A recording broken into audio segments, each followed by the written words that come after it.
This conference will now be recorded.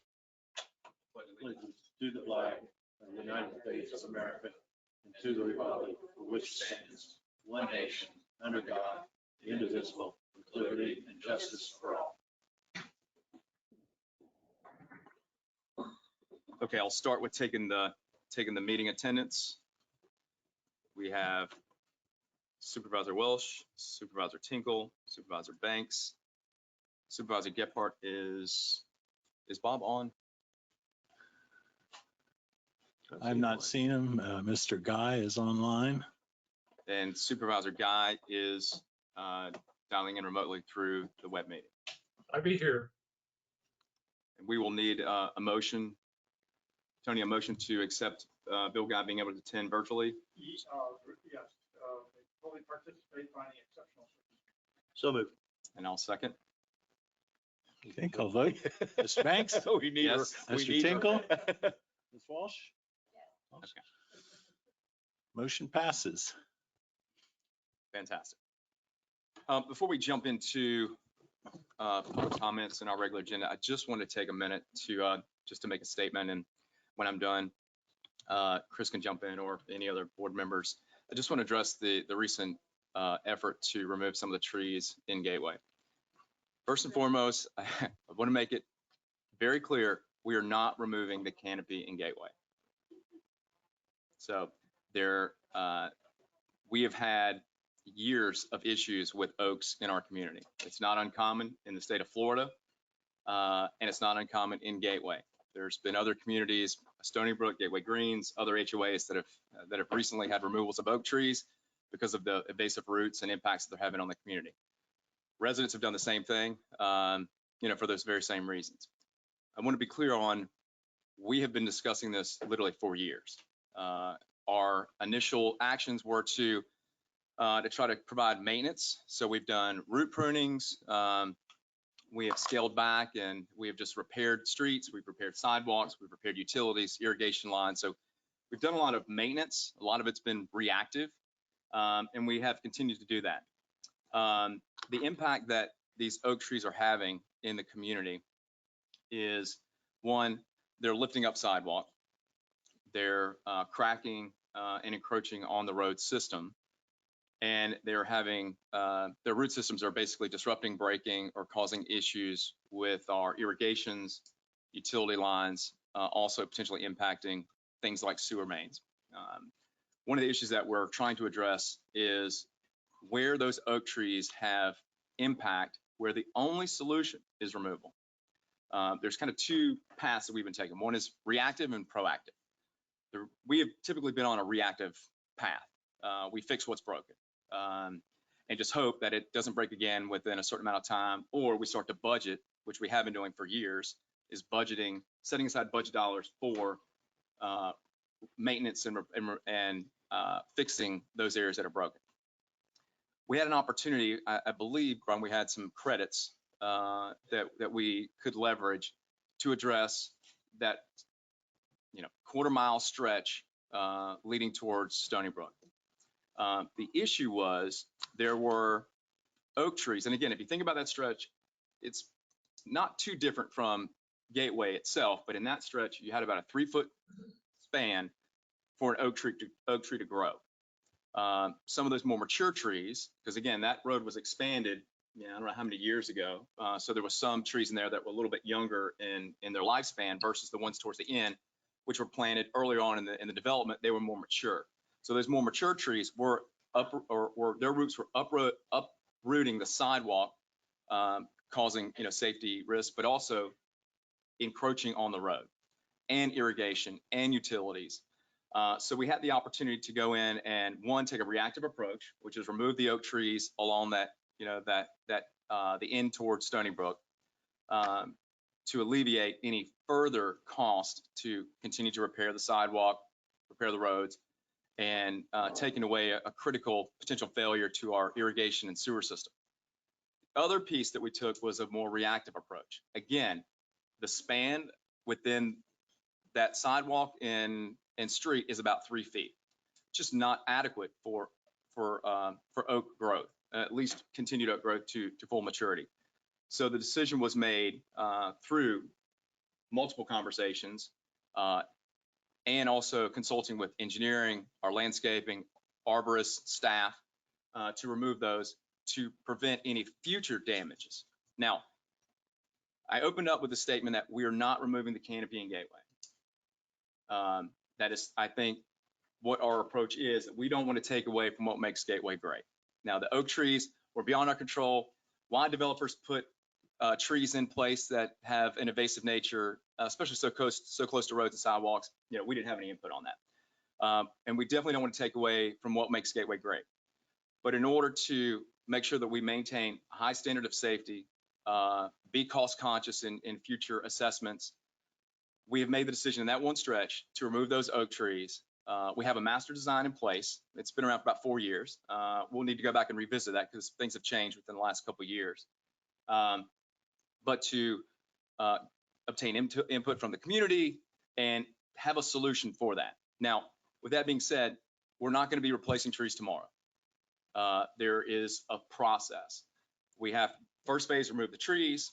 Second is to do any repair work. So repairing the sidewalks. We may have to look at any impact or damages to irrigation and things of that nature.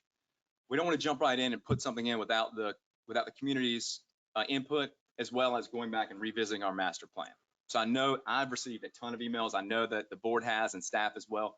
We absolutely appreciate the feedback. We understand the concern. I think in the beginning, a lot of conclusions were jumped to that we're taking all the oaks out, which is not the case. And again, we are not removing the canopies in Gateway. We may have to make some decisions in the future that some of those oak trees that are causing potential for critical damage or damage that pose reoccurring damage, that we may have to maybe thin some of that out, may have to make some decisions. But as of right now, there's only conceptual conversations happening on how we're going to address in the long run. Now, it may come down to whether the community just wants to, is comfortable with a 20–30% increase in assessment fees in order to keep fixing the same things over and over again, and is okay with assuming the risk that those root systems could have a catastrophic impact to our water and sewage systems, which I think we can all probably communicate and come up with some solutions. We've engaged staff, we've engaged specialists, so I think the decision wasn't made in haste, and it was both reactive and proactive in its nature. Did I miss anything, board, staff? Couple of things. First of all, I totally agree with the decision that was made by staff. It's a long time coming. This summer, and this didn't come out in any of the newspapers or any of the TVs, we're going to spend almost $100 grand this year on sidewalks between Gateway Greens Drive and Walden Lakes. That is absurd. And it's because of one thing and one thing only, oak trees. But it's in the canopy area, so we're going to live with it. But we're going to spend several more $100,000 down that road fixing these to keep the canopy. I am afraid, or at least based upon my polling of my community, if there was a vote on this as to whether we continue to live and pay the damages, I can tell you right now it'd be 90-10 to take the trees out. Mm-hmm. People are sick and tired of having their bills paid for on something that's a nuisance. Now, how do we resolve that issue? I went out and did some investigation on my own. I'm a little bit maybe different than Doug. I would like to be, let's say, push this up in the schedule. But again, there's a problem we got, and it's called a budget. But I wanted to know what the numbers were in case somebody asked the question. So I went out and did some measurements and talked to Mainscape, our landscaping company. If we would go and replace those 60 trees with trees like a foxtail, which is a non-invasive tree as far as limbs falling off and smashing cars. The commissioner today called me and warned me, watch going with the Royals, because you're going to have some damages because of those big limbs falling off the Royals. And I don't think we can do that per Lee County. Yeah, we can. Okay. Yeah, we put in 30 or 40 over in Gateway Greens. Okay. Not an issue.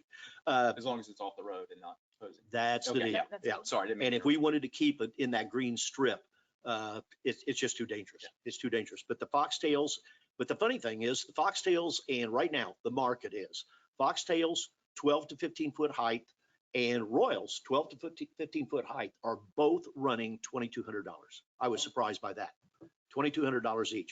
So if you had 60 trees, and then in the area, if we want to talk about beautification, because I don't think there's anything more ugly than the FPL easement from the point you leave the FPL easement to the point you leave the other side of the FPL easement, and you look at that wasteland out there. So I went and got pricing on putting in calusas. Nice pine, you can have that thing go up 15 feet in the air, or you can keep it down 3 or 4 feet. We have them all over Gateway Greens, and they're beautiful. They run $17 for a 3-gallon bucket, and you place them at 3 foot on centers. It's 900 feet, so that's 300 of them. So it's about $6,000. So to put this whole thing in an order of magnitude, if you would go with boxtails at 100-foot spacing, which is just about what you got out there right now, because it's about 6,000 feet and there's 60 oaks, and put those in, you're looking at about $135,000 to $140,000. That would be the cost to do the improvements in that 8,000, 8,500 feet and not be as obtrusive to our utilities, our roads, and everything else. So I'm going to fight for that, to accelerate that, get that into the budget, and try to get a plan. I would like to hear, you did say something that I wasn't aware of. I didn't know that we had a master plan for our deals. If it was, I don't know how many inches of dust it's got on it, because I've never seen it. But anyway, that's something we need to check on to be a continuous and consecutive on how we do this. I still have the problem, and I find it amazing that the east side of that road is as bare as can be, because it's road right away. It's 125 foot width with a single lane. So it means there's a lot of space over there. But that's where all of our water is stored per the original development order. So we're not going to do much about that until we build a road. But the big thing is that that order of magnitude of money to fix that, beautify that, and take care of the FPL easement all at one time, I think absolutely is justified. But some of the stories I've heard on the newspaper, you talk about fake news. It is alive and well down here. The only discussion that I even remotely recall about the canopies is we indicated that we had, and Brian just walked out, but I want to say 50 or 60 oaks that need to be trimmed, because our street lights are totally, we might as well not even call them street lights. They're more effective as landing lights for the airport. The lights up above the trees. So we do need some thinning and some maintenance on the oak trees, but there has never, as long as I have been here, a discussion. I'd like to, that wouldn't bother me to take them out, but that's water over the dam. I don't think that's even worth going down that road. Keep the canopy, but we're going to have to live with it, and we're going to spend a lot of money living with it. But I don't want to get into a vote of that's our job to make the decision. Whether we do it right or we do it wrong will depend every 4 years. But the issue is that is our job to make that call. You don't go out and say, I'm going to take a vote on how many want this tree, how many want that tree, or anything else. You don't run government that way. You don't do it that way. If you did that and the government came in and said that you have to redo your sewers because they're getting old, take a vote and tell them go to hell. You don't do that. That's not the way government works. So the one thing I will add too, and then I want to make sure everyone has an opportunity to speak, is when we look at what is Gateway and what is our kind of our style or whatever, you know, definitely down Gateway Boulevard, there's oaks, but I was driving in today through Griffin, and what I realized is there is no oak vegetation on the side of the road. It's palm tree based. There's some other type of bush landscaping. So if we're just looking at what an alternative would be, I would encourage everyone to take a drive down Griffin when you get really to, as you go around the curve all the way to 82, which I think is nice landscaping. It's palm tree based, and there's trees, and there's also supporting vegetation behind it, which is something that we do have on that stretch. And Chris is going to talk maybe a little bit more about things that we can do now that we are going to have some of that land, I think, allocated back over to us. So I just want to call it out, just as a form of reference other than just the oaks. Yeah, I'd like to see somebody, but we can retain somebody to take some pictures and come up with a plan of what this is going to look like, show the residents and get some input. I'm all in for gathering input. I don't like the term vote. Don't like that at all. But input, that's a different story. We need to get input. We need to get input. And Supervisor Walsh. So in regards to the cost, I met with staff for the last few days, and we're talking in regards to the sidewalk. And I think a big surprise that people don't know, we have almost about 10 miles of sidewalks in Gateway. And going back to what Ed just said, then almost $100,000 to fix that area. We're just doing some rough math, and to cover all the sidewalks in Gateway, it's about $1.5 million. And it is not going to be a one-time thing. It's going to be perpetuity for the rest of their life. And that's just sidewalk, because I think it was $30 linear foot for the sidewalk. And that doesn't even include the valley gutters, which are $55. So for that area, it's like $156,000 It's a lot of for money. just the gutter. So it's 156 plus 90 for that small area, and that does not include the irrigation reallocation, none of that. So there is a huge cost, and I think another misperception of the residents is that it doesn't cost that much, because I do believe that that is the water, the trimming, the pruning, but those are actually the smallest of all costs. The cost that's unhidden, that's underground, that people don't see, that's what's going to cost us the most money.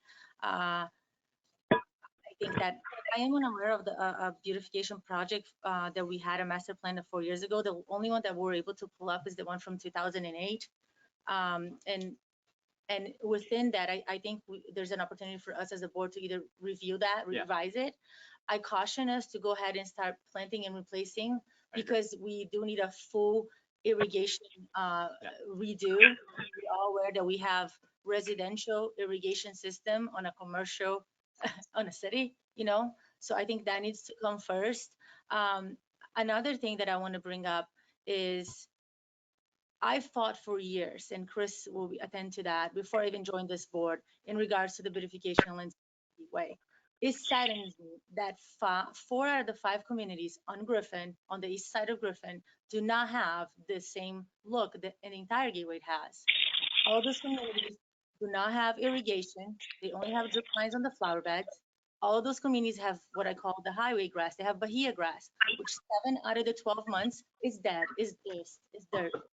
So we have to look at this as a big, a big project, we phase it out, but there are way more other landscaping issues that we have that we need to address that are equally as important to all residents, from the entrances, we should be uniform. And I think we need to not rush to getting anything planted right now, maybe even finishing those roundabout and constructions, and giving us time to come up with the right plan for the entire community. That's all I have. Great. And Chris, Bob joined at, it was about 3:15, Bob, I think. Yes, I think we'll have to have another motion and acceptance to allow him to attend and participate fully in them. So, Kind of late, isn't it? I'll second. 15-minute rule. So, motion is second. I'll call the vote. Mr. Banks, Yes. Mr. Guy. I think his mic is muted.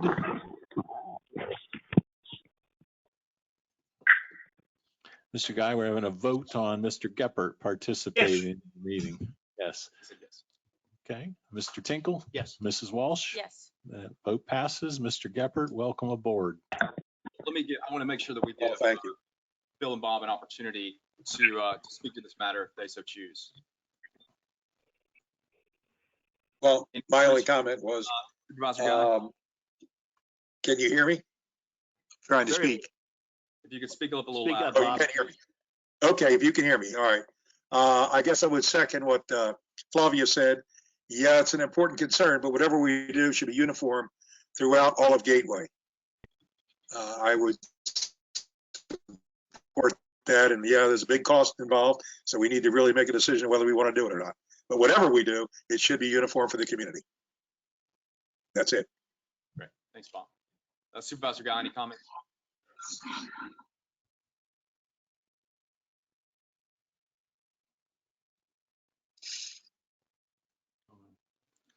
I can't hear you, Bill. Mr. Guy, do you have any comments on the tree issue? I think it's a very difficult issue considering I was chair when we moved the 27 palm trees around the Stony Brook area. I know how some people view them almost as children. And so we need to be very, very careful as we proceed, asking people for their input before we make any further decisions. Thank you, Bill. And I appreciate everyone's patience in allowing us to provide a little bit more commentary and justification to this item. It's been very polarizing for the past 2 days. And what we'll continue to do in the future, because again, we're a listening board, we try to fail forward, is enhance our communication strategy and make sure that the community does have every opportunity to provide input in the decision-making process where it's appropriate. Okay, so let's move forward. Speakers, We have Mr. Matt Chitwood, Mahogany Run. Mr. Chitwood, the speakers have a 5-minute limit, but I'll remind you and the chair can extend it. I'll go to if it gets list into two a then. discussion. I made two comments. Okay, thank you. First off, Doug, thank you for your brief beforehand. It was very informative, kind of gave us a little background. Ed, be careful when you talk to us because sometimes it sounds like you're lecturing. So please just be aware of that. Okay. Secondly, I'm usually at work at this time of day. I took off and rearranged my schedule so I could be here because I'm very concerned about the trees. A lot of us don't have time. The extra time that I have, I spend coaching up at Gateway, flag football. And Doug, I know I've been up there with the kids and seen you many times. And I appreciate you guys' service being on the board here. I know you do have to make tough decisions. I wasn't going to mention this, but on November 3rd, something happened to this board. And that night I looked at my wife and I said, 6 months and we'll start seeing oak trees getting wiped off Gateway Boulevard. Let everybody figure out what they, make your own conclusions of that. I sat here before I came out today. I like to be prepared before I talk in front of people. So I sat looking at my notepad for like an hour. I couldn't figure out what I want to say because it was, just I'm trying not to get an emotional because it was angering what I saw on Monday happening. And maybe it's my fault. I should have paid more attention, but got busy lives, so I didn't. So I looked back at some conversations that I had over the last 3 days, and I just took a couple highlights out that I wanted to relay to you so you can kind of get more of what you've probably already seen in your email inboxes. Just some snippets from different conversations. Don't like it. Disgusting move. Removal has a negative impact, creates an undesirable barren approach. It's horrible. Tell them to stop. I love the trees. Disappointing. So sad. Why I love where I live. A real shame. Ruining one of the most beautiful streets in Lee County. And stop it. Those are just, I could go on for another 15 minutes on these comments. When I called on Monday, when I saw the trees being, chopped down, I drove in Monday morning after dropping my kids off at school. I made a comment to myself, those trees are finally starting to look good. They're starting to look like nice oak trees. When I went to go pick my kids up, I saw them all chopped down, or 15 or 20 of them have been chopped down in half. Immediately called the CDD. Had a hard time anybody really telling me what was going on. I mean, the staff did not seem to know, and that's a huge deal. You're cutting down 54 trees. The staff can't answer a simple question. Why are these trees being cut down? Finally, somebody got back with me that day to say it was approved on a previous board meeting, removing 54 oaks to other type of tree I can remember. So I thought that was disappointing, and I think maybe you guys could do a better job at, for something this text, my sprinkler's going to be out for 4 hours. Taking down 54 oak trees on one of our main entrances in the community, that could have been a blast to us all to say, hey, I keep hearing about anecdotes about, the sewer lines being cut, the sidewalks, the streets being damaged. I've been here for 16 years. I know the sidewalks get bumpy. I ride my bikes on them quite often. My kids are on them every day. So I don't know if there was a staff study. I don't know what kind of studies were done, but I couldn't get any of that information easily. So if that's been done, I'd like to see it and at least know. Maybe if we're a little more educated, we might have a little less of a visceral reaction to something like this.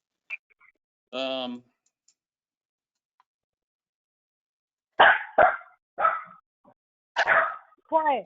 The solution, because the canopy is what makes, everybody, I know you said Griffin Boulevard has nice, and those are nice trees, but everybody knows Gateway because of Gateway Boulevard. I was having a conversation with somebody in Naples just last week, and I talked about living in Gateway. First thing they said, beautiful street. I love Gateway Boulevard because of the canopy. And so I think you guys understand that. You know, I know, Ed, I know you don't like the Oaks, and you know that everybody can have their opinion, but obviously the Oaks on Gateway Boulevard are very important to a lot of us, and we've got to come up with a solution. And I don't think the solution is chopping them all down, making them thinner. You know, we might have to do some things, but chopping 54 down in one swipe without the community knowing about it, I think has brought a lot of probably brought some people here today.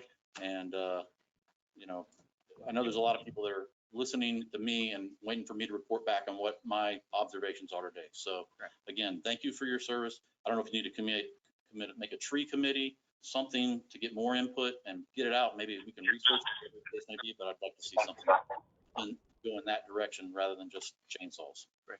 Thanks, Matt. Okay, thank you. Thank you, Matt. And Mr. Chair, if I may, one of the things that has come out about this too is resurrecting the landscaping committee. And we will be doing that to get citizen input to take to the board, much the way they did with the pond standards, you know, asking people to come meet, develop standards and make those recommendations to the board. So we'll do that same thing, and also a good way to get the word out with the folks. And we'll lay everything on the table.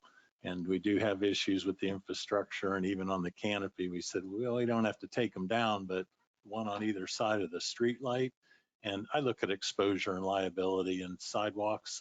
I've already made a payout with a fellow that damaged his elbow down by the elementary school. You know, we don't like to see that. So that's another consideration. But we will resurrect that landscape committee and ask for volunteers. And their input will be very important during the budget, because a lot of this boils down to a cost issue. We love the canopy, but there is a cost to put those root barriers in and do a good job to keep it up.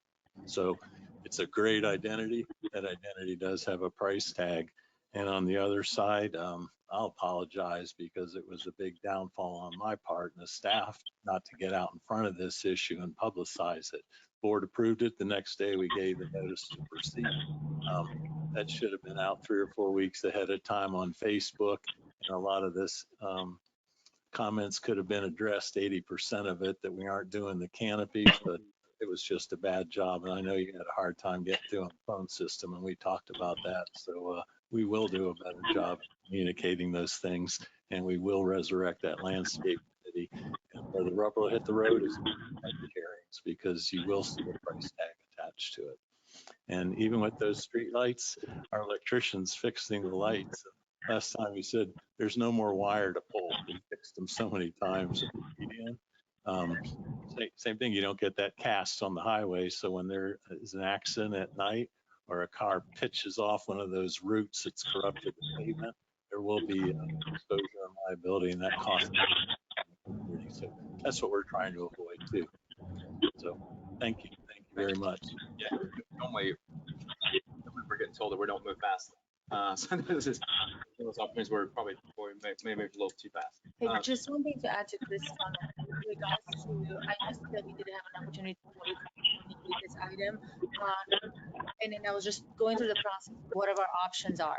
So, you know, the billing cycle is one, but it's every 2 months. So it's always behind. Facebook's another thing. And another thing that a lot of residents are not aware of, and it's something that you mentioned about code red is usually what you get, those water shut off and so forth. We have, much like an HOA, the ability to email out those emails for people that actually have signed up and went through the disclosure. So I urge the residents, and maybe that go out there, to go on our website and sign up for announcements. There are 2 parts, the code red, which is the most emergency, and then the other one is just general announcements, which is like that. So we can kind of meet halfway. We do our part of putting it out there. However, we need residents to actually sign up for it, and you know, and so they can be actually useful. I just spoke with Leslie the last time that they sent out an invitation. It was via mail in November, and she received 500 forms to sign up for the service. But again, I urge the residents, you know, to go ahead and sign up for the service, and then we will take it on a part, adding the communication to go out. Okay. Chris, we have more speakers. Yes, Judy Peak. Eagle Point Circle. Take it easy on us, Judy. Welcome. We're friends. A few weeks ago, it was discussed about the possibility of revising our stamp contract. Y'all know that's something that's in my heart.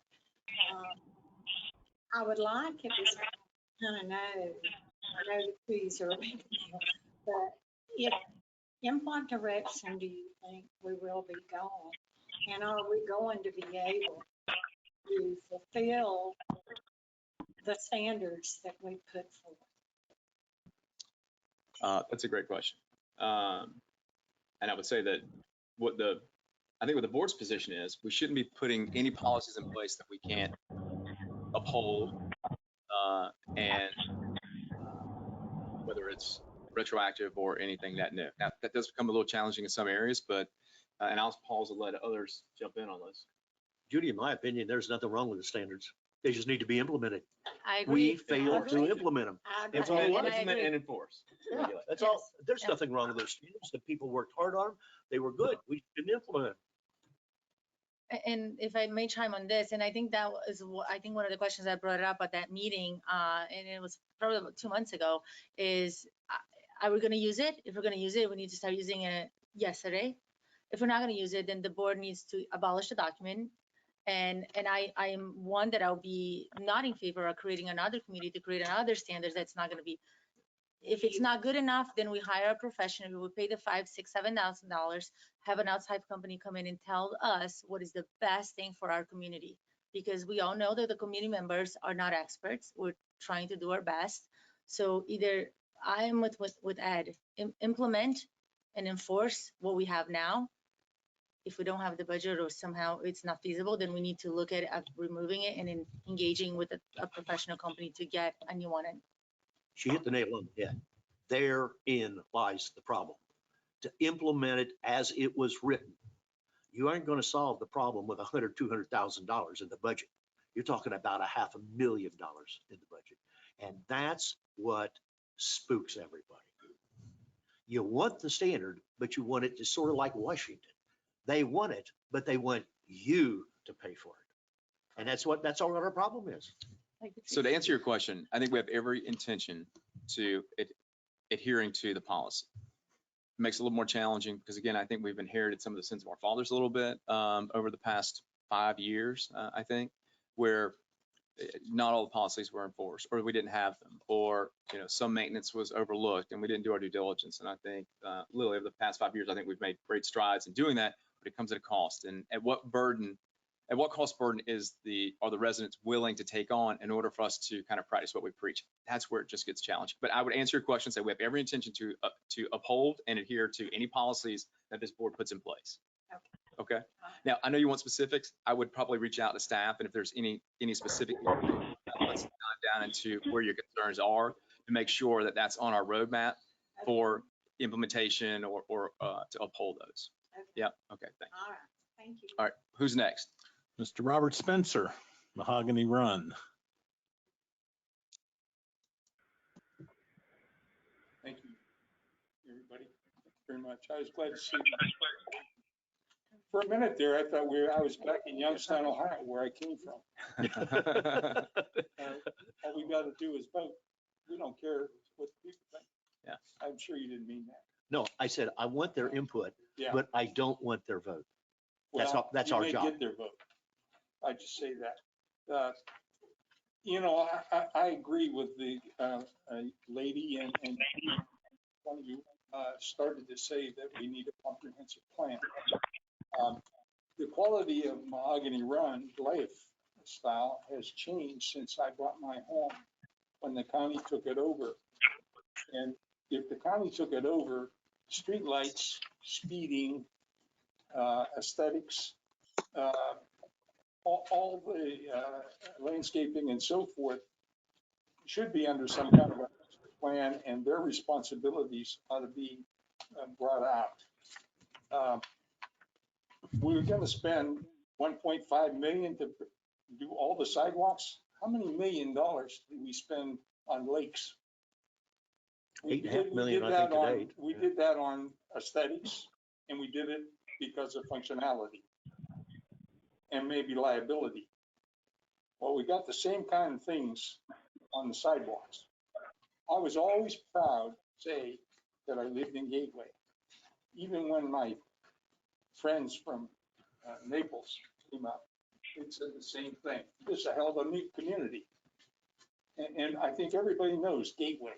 The quality of life has changed. We need a plan to address the speeding. And I don't know what's going to happen with the turnarounds. But, you know, I called the speeding department of the sheriff's department. I called the sheriff's office, and you get a voicemail. Yeah. I think moral, legal, and political power of this organization, leading with you folks, ought to be brought to bear on the county.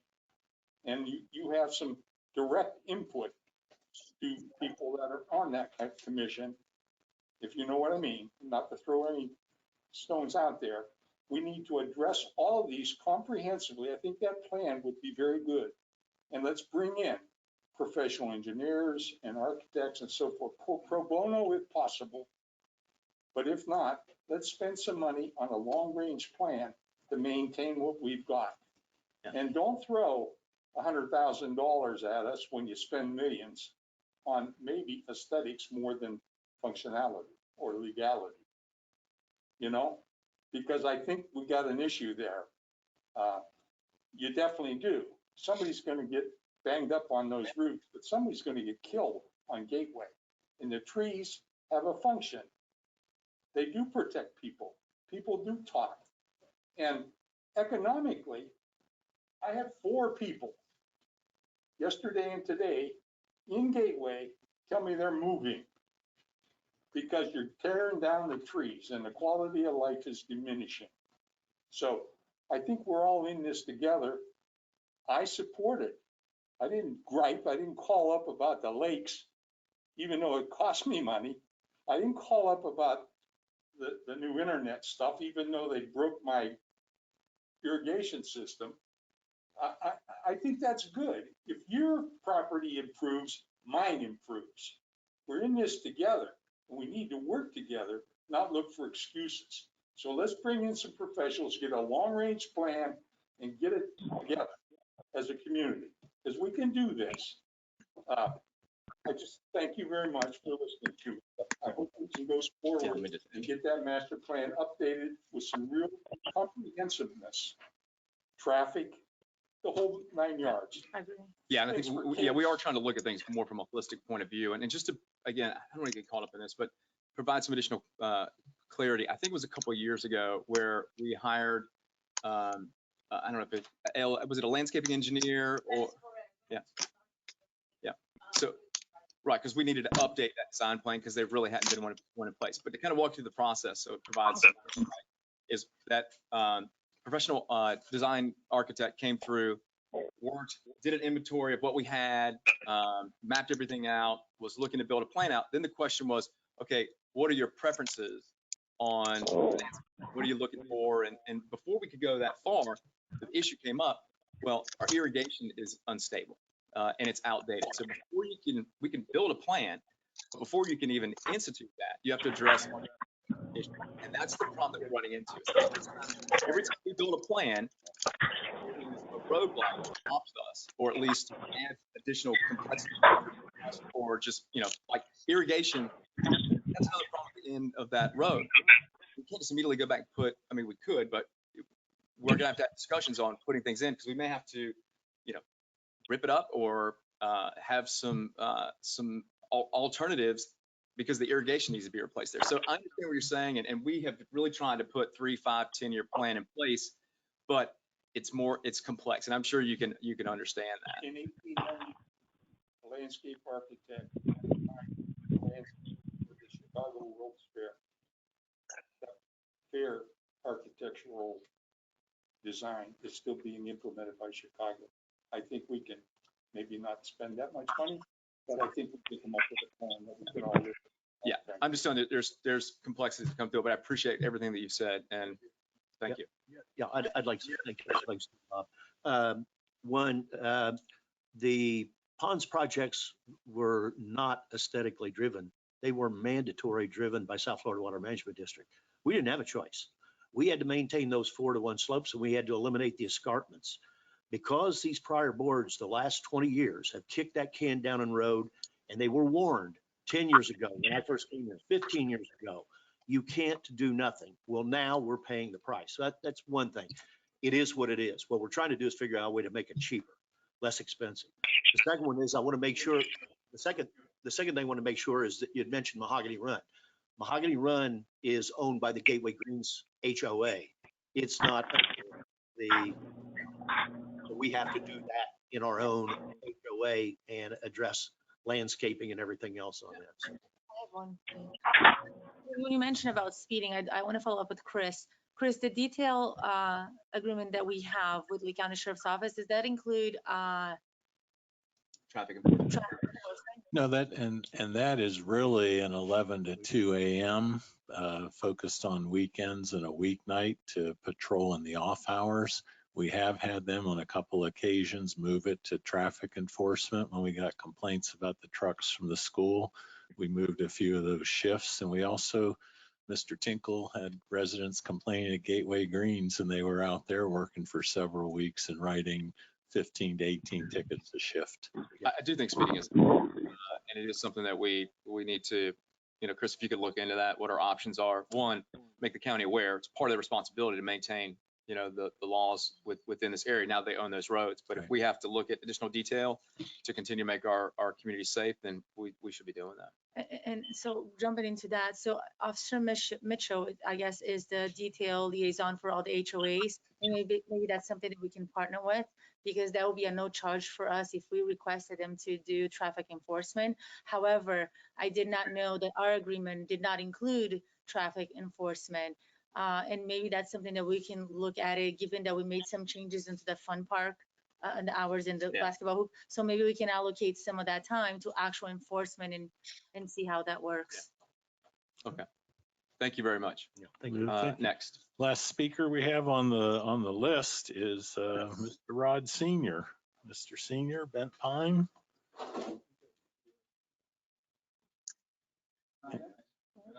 All right. Oh, yeah.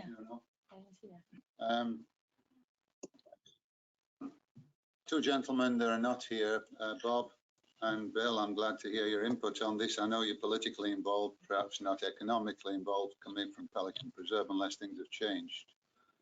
Hanging on to what Bill mentioned, I do want to spend just a minute recollecting the sensitivity of what we faced back in 2016 when I was sitting there with 47 Royal Palms that had to come out of the central media. Some of you will remember all this, and it was on Wink TV. Everybody was up in arms, including the 5 county commissioners who were battling with each other about whether to chop them down or leave them where they were or what to do.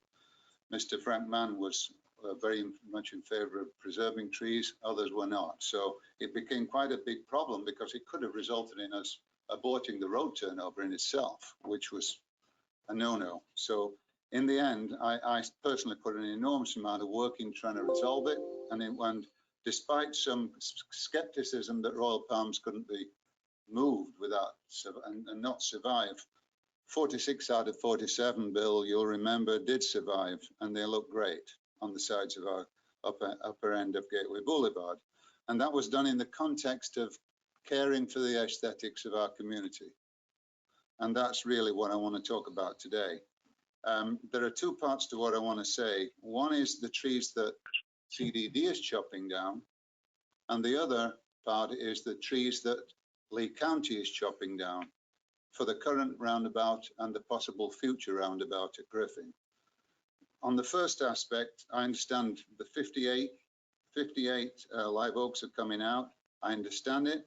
I understand the problem with damaging sidewalks.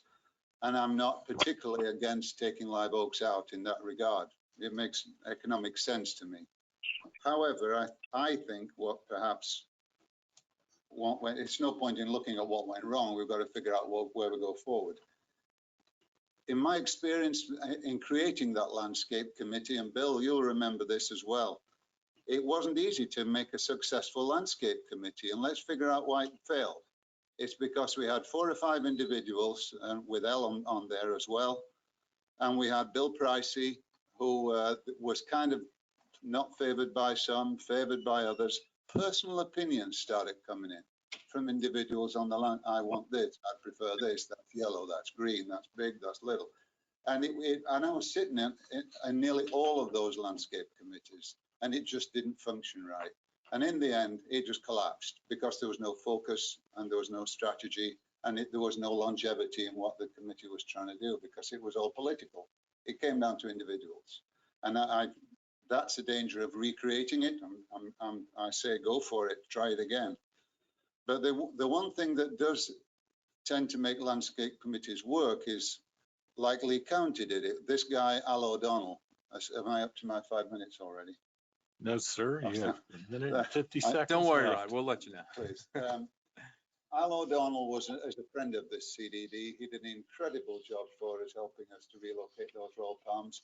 He was the chair of the Lee County Landscape Committee for years. He's well respected. And I urge you to get his services, bring him in, ask for his opinion, because he carries some cred. Whereas What's his name again, Rod? Al O'Donnell. Okay, yeah. You get 5 or 6 individuals from different parts of Gateway. It feels and looks good because you're getting input. But really, you need professional input to get longevity and credibility in what's being said. And I would encourage you to get somebody like him. Bill Price, it didn't work out. I thought he would, but he didn't. Very digital type of guy and great for doing these beautiful slideshows and how it, artist renderings. But you need somebody with more hands on the ground, in my opinion. So I think going forward, to accelerate the replacement of those 58 would be the right thing to do, given the political climate. I get it, Doug. I know you're saying we need a master plan. There's the irrigation problems. I get that as well. It could be years, Yeah, or at least 2 years before all that's put in place and agreed on and everything. And in the meantime, residents are ticked off because these trees have been chopped down. I think the pragmatic way forward is to take Ed's view and look at a few specimens and get Al O'Donnell's input or somebody like him as to what can replace them and get it done in a reasonably quick period of time without worrying about a master plan that's kind of not there yet and might not be there yet in 2 years either. Replace them is what I suggest with something that's aesthetically pleasing and acceptable and will take the sting out of this resident impact you're getting. As far as the second part of my approach here, I want to talk about the trees that have been ripped out by the county, not by the district. We've got a whole, I don't know how many trees have come out, Chris, at the Commerce Lakes roundabout, but I thought it was rude and crude the way the county just ripped them out, to my eyes as a resident. And they have, according to Chris, they have no plans to replace them. And I think that's disgusting. And I think that this board has got the power to push them. And I know you did the best you could to get that letter off to them to try and get traffic lights at Griffin. Good for you. I know you thought the horse had left the barn, but we tried. And as far as I'm concerned, the traffic lights should still go in there, and they're only $170,000 in on soft engineering costs, and it's still stoppable. And Pendergrass is coming up for election in 2022, and he's got to take an interest in what these 6,000 residents are saying. So I think my thought on this section of Gateway Boulevard is there's a ton of live oaks have come out. I think the county this board should put some pressure on them to get them replaced with something that doesn't have the overhang, because they've all come out because of the line of sight issue for the roundabout. I get that, but replace them with royal palms or something that's allowable in those locations. And then similarly, we've got Griffin coming up. Goodness knows when that roundabout's coming up. I dread it. I think it's the worst decision, but that's another issue. I still think you should try and stop it. But if you can't, then there's a whole whack of live oaks coming out there too. Ed and I, you and I walked it. I think there's 17 one way and 17 the other way on the median. And then it becomes palms both ways. So if you take those live oaks out, we should replace them with palms to match the rest. I don't know why that's not being pushed to the county for the Commerce Lakes stuff too. So those are the things I need to say today. The common denominator in all of this is what I'm saying is replacement, not just a chop down. And we can't wait for a master plan, Doug, and I know we're probably 2 years away. And I think we need to go on it quicker to satisfy the concerns of the community. Yeah, and I appreciate that. And, you know, just for the record, I'm all in That's right. support of replacement as fast as we can, but knowing that there could be repercussions down the road if, you know, if we have to update, pull out irrigation or whatever. So it's more complex, but I'm all in favor of doing what we need to within a timely manner. Chris, we all good there? Yes, and I put in a last call to anyone online that wanted to chat in and make a public comment, and I did not get a response. There were a few questions from Angela Sullivan, and I answered those questions. Say that again. There were a few questions that came in on the scope of work for the tree removal from Angela Sullivan in Stony Brook, and I answered those questions. I just want to touch in regards to the lights, just thinking out loud here. I know, and I do believe that we have an opportunity to maybe reach out and I don't know if feasible, but to stop that light at the Griffin and 7-Eleven. We still having plans to have a fire station built over there. Yeah.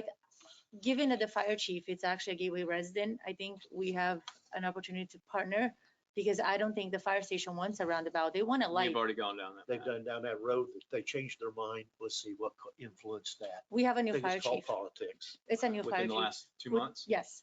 So He'll get the same story. Well, yeah. They'll But bring we- him in and tell him correct, you but aren't doing that. that's one thing. And believe me or not, just thinking a map, given that we're going to open that road in Pelican, right? Pelican residents will actually benefit for a fire station over here, because they will have access to the back entry faster. I mean, they have a fire station in the front and entrance, but it will take longer to go to all the way to the back of the community. So it will be a benefit to the residents of Pelican to join us to have a light installed there, because you know, that would aid on that too. So, It brings problems they won't vote with us. well, I know, but That's we, the problem. bye. Okay, so let's move on. And again, I just want to thank everyone for whether you spoke today or just showed up and sent me and the board tons of emails. At least it shows that you're paying attention. And we just have to do a better job of educating, so we're all speaking in the same language. So, but thank you all. I really do appreciate it. We're going to go into staff reports. Tony, District Council. Mhm. Oh, what is that?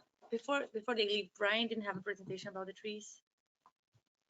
You like to see it, we have some suggestions to replace it. Let's pause that. Let's actually put it on the agenda. So, yeah, I would appreciate it. Okay. That way we can give people a heads up. Yeah, thanks, guys. Yeah, okay. So, District Council. Yes, in the agenda packet, beginning of page 8 of memorandum, with the recommendation as to whether or not the board at the present time accept the conveyance of infrastructure and roadway tracks in matter of page 4. As you can see, the form of the documents are fine, the warranty, owner's affidavit, the bill of sale, provided we get confirmation. You speak up? The form of the documents are in form. I apologize, Mr. Guy. Except for the bill of sale, we need to have the engineer and staff confirm that the transfer improvements includes all the necessary improvements and excludes the improvements not to be acquired by or transferred to Gateway. In the certification by the engineer for WCI is blank. I think it should be signed. I'm not sure. The contractor apparently signed it, but not the engineer. With regards to other items, and I think this becomes the critical aspect of it at page 2. And I don't know, Steve Agapi. Steve, are you on the? Are you present? I am here.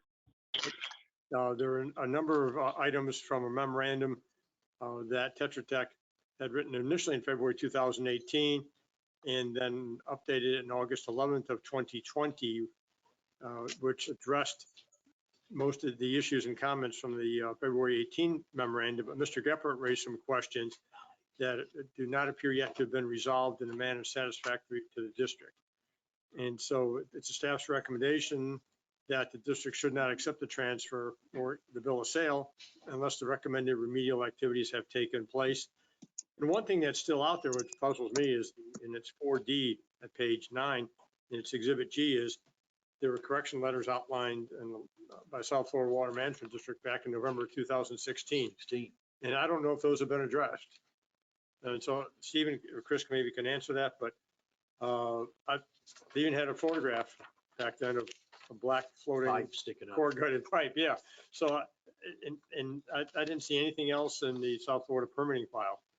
So based upon that, and again, absent Steve or Chris saying that these issues have been resolved, I think the recommendation is not to accept the conveyance. Tony, I've got a couple of things on this too that's got me concerned.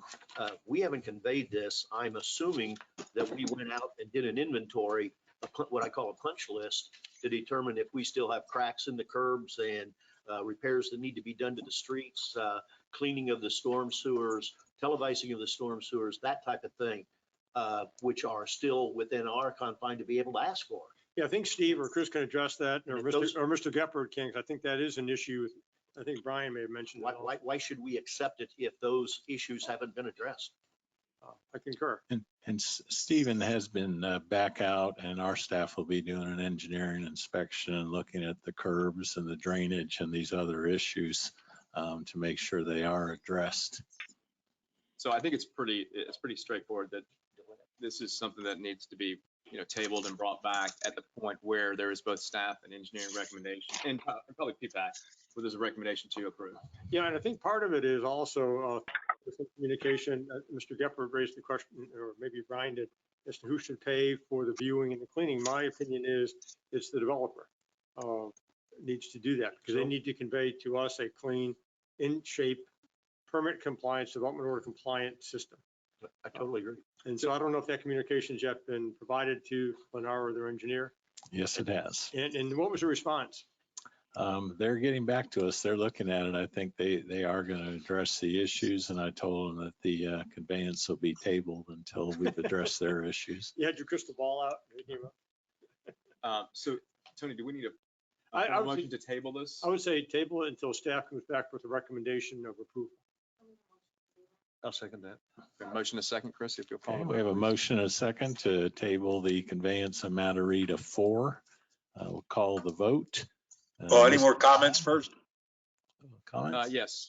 Sorry. Well, on a comment, I know we had discovered back on July 30th on pond 36 that one of the pipes was not extended and into the pond. It was short between 8 and 16 feet. And the pipe that was there was totally covered with silt.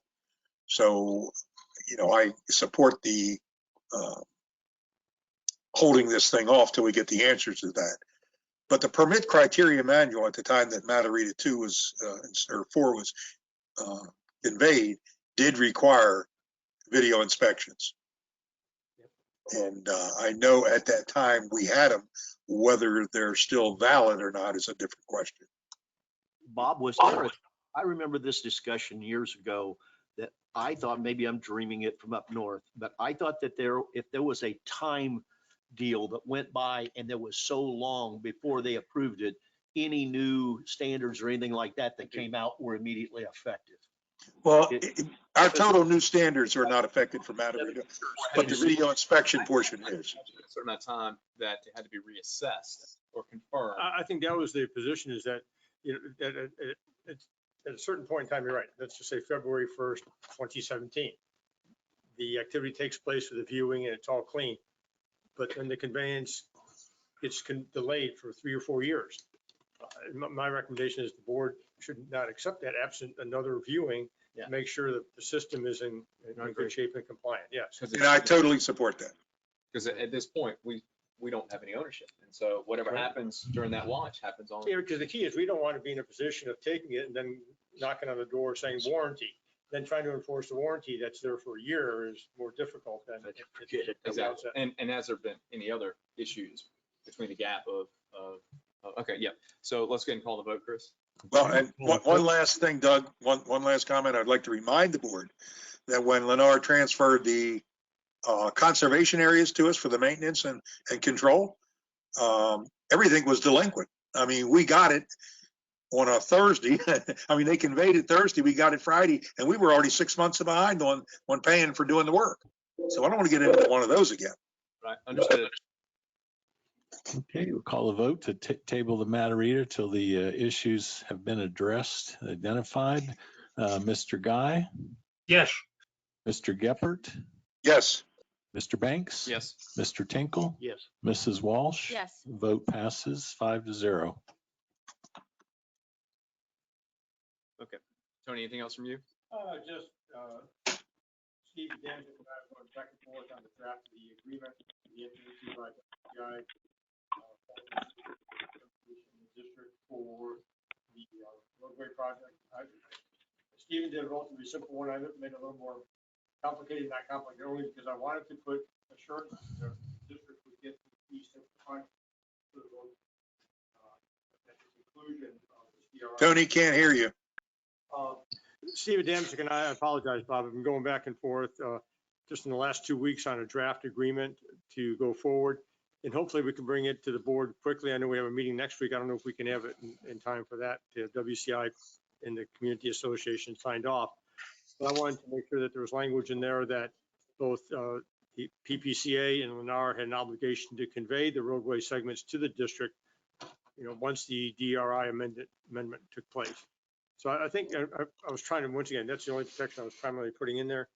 And I had some language about indemnification because of statutory provisions. And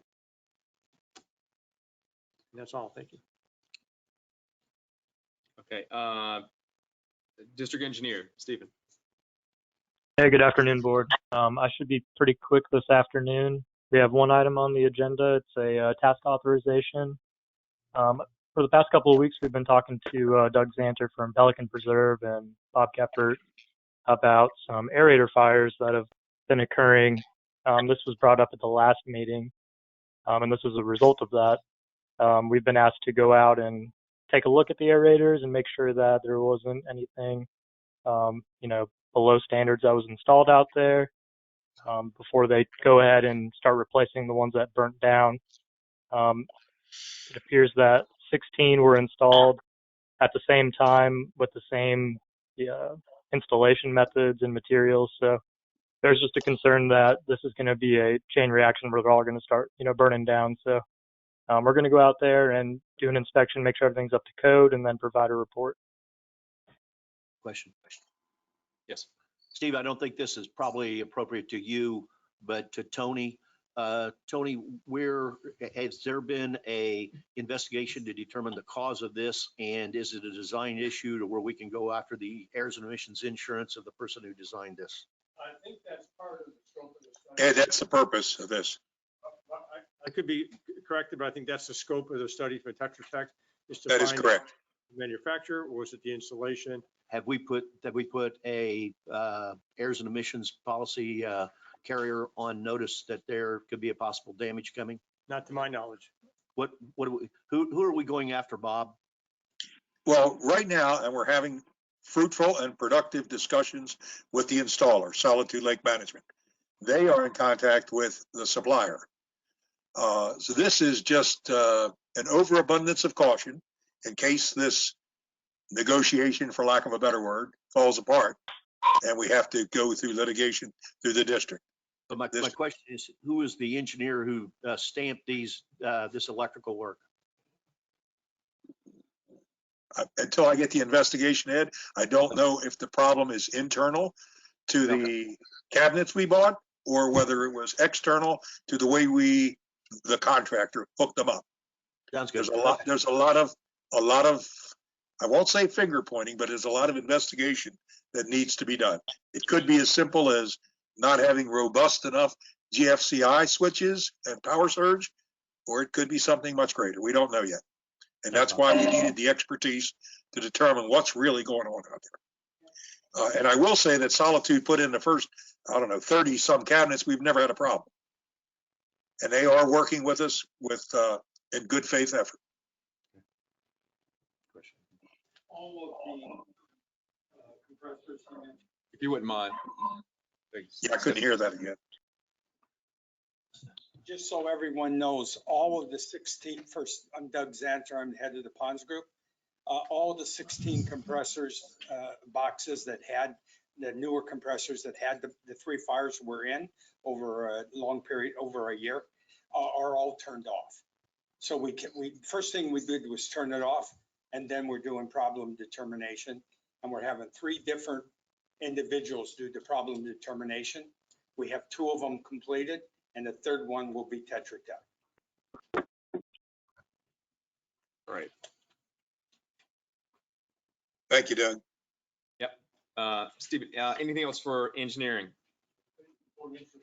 Nope, just an update on that one. We'll be out there on Monday and Tuesday to conduct our inspection, and then we should have a report wrapped up by the end of that week.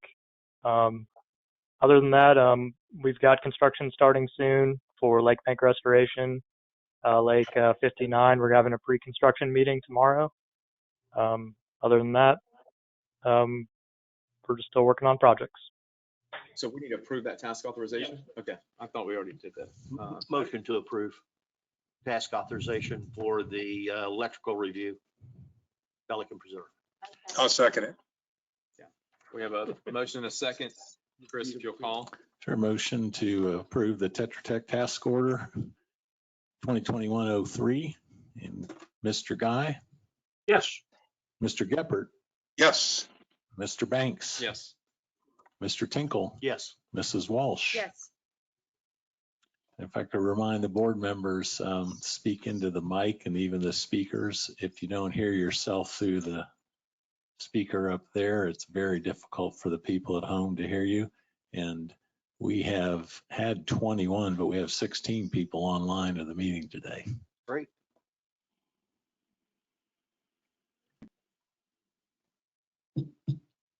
Okay, Hey. Chris. Yep, somebody. Well, Yeah, before Stephen before again. you leave, Stephen, before you leave, and I don't know if this is the right forum to bring it in, but is Tetra Tech going to be involved in any way, shape, or form with the boardwalk installation? Or what is your involvement with the Pelican Preserve boardwalk installation? So we're subbing the majority of that work out to Foster. We're going to be like in a advisory position to, check in, make sure that everything's going smoothly, but the heavy lifting is going to be done by Foster. And I don't think an NTP has been issued yet. I talked to Chris about that today. That should be forthcoming in the next couple of weeks. Well, with all due respect, Foster's participation in the bid package was abysmal. I don't disagree. I don't want to be trusting them. So maybe this will take place outside of this meeting, but we need to have a conversation and what has to happen to make sure that this is done properly. So Bob, what I would recommend is if you have some concerns, I would get with Chris and let's have a conversation with Stephen. You got it. Sure that if you have concerns that we document those and that we're putting a plan in place. Good enough. Thank you. Great. Okay, thank you. Okay, if we're good with engineering, we'll go to district manager's report. Sure. I have one more thing to add. I'm sorry to interrupt again. On the lakes, at the last meeting we talked about for Lake 93, following up with the HOA in regards to the change order that was requested by some of the residents.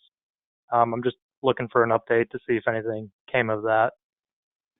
It hasn't at the moment, but I have a meeting. Brian and I are going to be over at the HOA going over the plans and different options. At this point, it'd be very difficult to change the course. So the rock is on the menu to go in there. The way the water levels are, we may not be able to get to it this year, but we'll be meeting with them next week. Okay. 10-4. Thanks, Steve. All right, last call, Stephen. Anything else? And that's it. Thanks, guys. Hold up. We've got one more question. I know the warranty for 83 is coming up in the next month or so. Is Tetra Tech doing a final walk to? I'm going to be in the area tomorrow, and I plan to stop by Lake 83 and walk around and, take notes on anything. So I don't know if you're going to be there tomorrow afternoon, but I'd be happy to meet you out there. But if not, I'll walk through and take notes. Yeah, absolutely. Just send me an email. I'll be available. What are we in the 11th month? Mm-hmm. Okay. Okay. And then, yeah. Okay. All right. Okay, Chris. Sure. And I'll just pull a couple things from the report, and if anybody has any questions, but our government insurance field people will be out here on April 16th, starting at 11 o'clock, and we'll be doing a field review of all the district assets that are under the insurance. And there's been quite a number of additions, even things from the school board and the lift station there. To new equipment purchased from the utility. We're also working with John Grego over in Pelican to make sure that all the items that they have in their reserve study and all the items that we have in our maintenance agreement are included on those. This is time consuming, but it's very important, especially if you get FEMA involved in reimbursement, because if your insurance company denies you, they'll step in and pay. If that item wasn't on your list of insured items, then they just back right away from it. So it really needs to be on there regardless of how the insurance company treats it.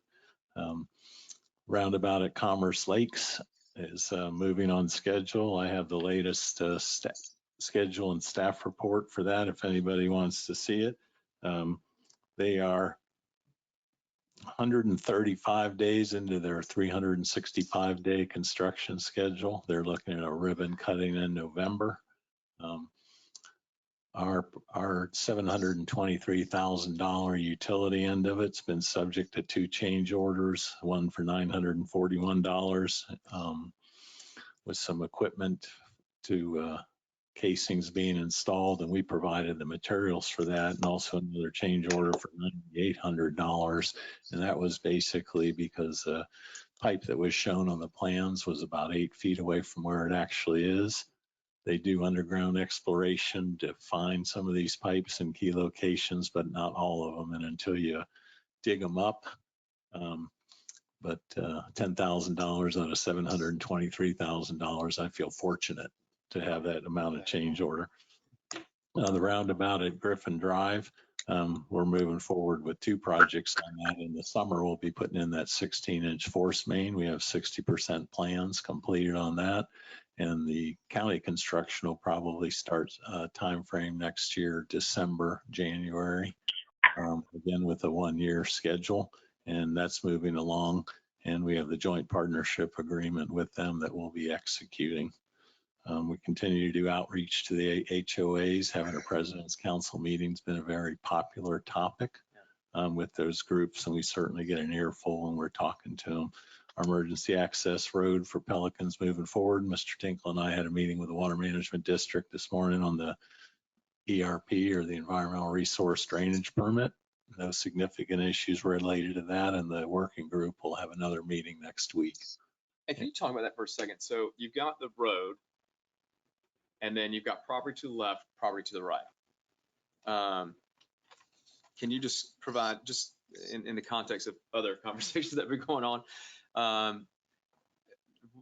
who owns those 2 properties? Those are both owned by Lennar, and that is basically the east start, and it's county right away coming off Griffin Drive. Then you have the Lennar property, and then when you get to the end of the power line easement where their guardhouse is, moving into the construction road, that property is owned by the Pelican Preserve Community Association. The association and Lennar are in plans, and we're working with them right now to provide fee simple ownership of that entire roadway to the district. And really with our plans, there may be some touch up on the lime rock base to make it suitable for paving. The Water Management District has some minor concerns about drainage, gave us a list of a few things to address today. So there's no significant hurdles on that side. And then if you're on the gateway side to the right along the old dump. Right. It's a triangular piece in there that's less than an acre that belongs to Lennar. Yeah, I think the idea was to do all that. Yeah. Yes. And here's the reason why I'm mentioning that and why it's important is in this whole conversation, landscaping, if we can get that property conveyed to us, or if we retain ownership, it gives us more flexibility, whether it's putting up a berm or just doing some different things.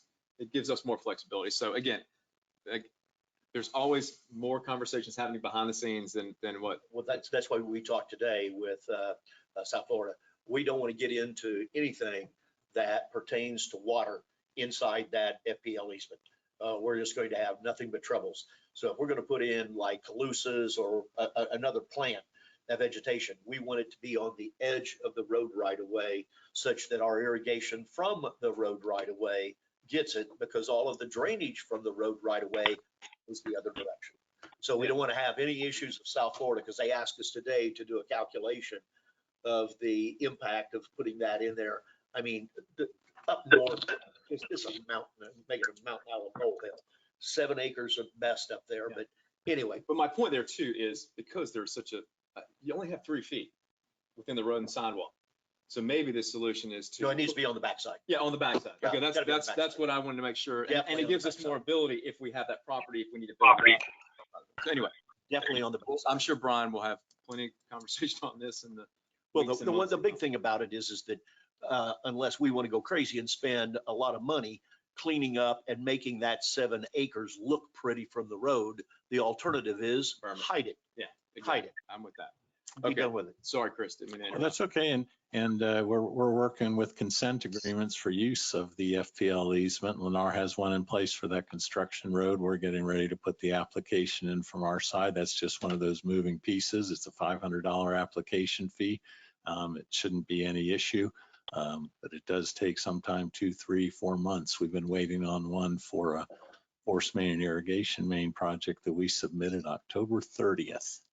And they've apologized, but they do move slow. So, Welcome to FPL. but that it continues to move forward at a pretty good pace. And we're doing some updates on the data used for the assessment methodology and the assessment. With the new methodology comes a maintenance component that you didn't have with the old one. It's about $2,500 consultant fee, but I've been working with Russ Wire to get that roll ready to go. And unless you have any questions, I'll leave my summary at that. Okay. Are you going through a full staff report or just, because I don't know if I see anything other than district manager report. So you have, do we have utilities or public works? Kenny's not here and Brian's are under action, and Okay. Laura also has a couple items, but they're under They're the on action. Okay, fine. I just want to make sure I didn't skip anybody. Okay, so moving to our action items. Item 4A, Resolution 2108, Spending Authority and Procurement Policy. And so reading through this, I think we have even had conversations on the past from a board perspective, enabling our staff to be more proactive when it comes to items that are priority and budgeted. So this item really just gives Chris the ability to approve up to 300,000 and the business manager up to 10. I'm sorry, 30,000. What did I say? 300,000? Wow. Sorry. I 30. am online too, Doug. Yeah. Look, so it's 30,000, up to 30,000 and up to 10 for the business manager. Yeah, we've talked about this Yeah. before. This is not a big deal. I make a motion to approve. Do you have a second?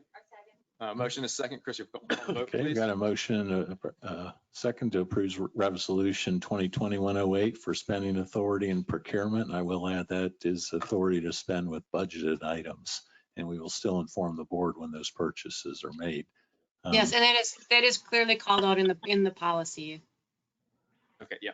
I didn't hear that. She said it's clearly called out in the policy that even though we're expanding the ability to approve, they will bring back for awareness, just in a report, here, these are the 5 items that were approved, that fall within that, Good. 0 to 30 threshold. And I would say maybe it's within that maybe 10 to 30 threshold. I don't know if we need to see every purchase that you make for a couple $1,000s or a couple $100. So, okay. So call the vote, please. Okay, Mr. Guy, Yes. Mr. Geppert, Yes. Mr. Banks. Yes. Mr. Tinkle. Yes. Mrs. Walsh. Yes. Motion passes 5-0. Thank you. Thank you. 4B, replacement of the ballast boxes on the soccer field.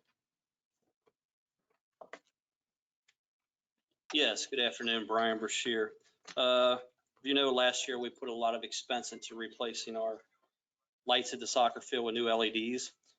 The existing boxes that are there that were for the old ballast boxes, there's pretty much 2 per pole. We can kind of go down to 1 now, but those boxes have been here since like 1997. A lot of them are rusting out. We have $30,000 in the capital budget item. We'd like to purchase 10 of these boxes from Gray Bar at $2,800 a piece. That'll get at least half of them. And we can start getting those installed by Bentley. And we'll start with the worst to the first. Electrician Billy's identified those. So what we'd like to do is go ahead and approval to order these boxes so we can get started replacing boxes that will take probably 6 months, and next year's budget will order the other 10. So these are budget items. Yes. Yeah, okay. Again, motion to approve. Have a second? I'll second. Okay. Motion is second. Call the vote, Chris. Okay. Motion to approve the purchase of ballast boxes budgeted for the soccer field. Mr. Guy, Yes. Mr. Geppert, Yes. Mr. Banks, Yes. Mr. Tinkle, Yes. Mrs. Walsh. Yes. Motion passes 5-0. And Brian, just as we move forward, Yes, sir. what I'd like to do, and this is just,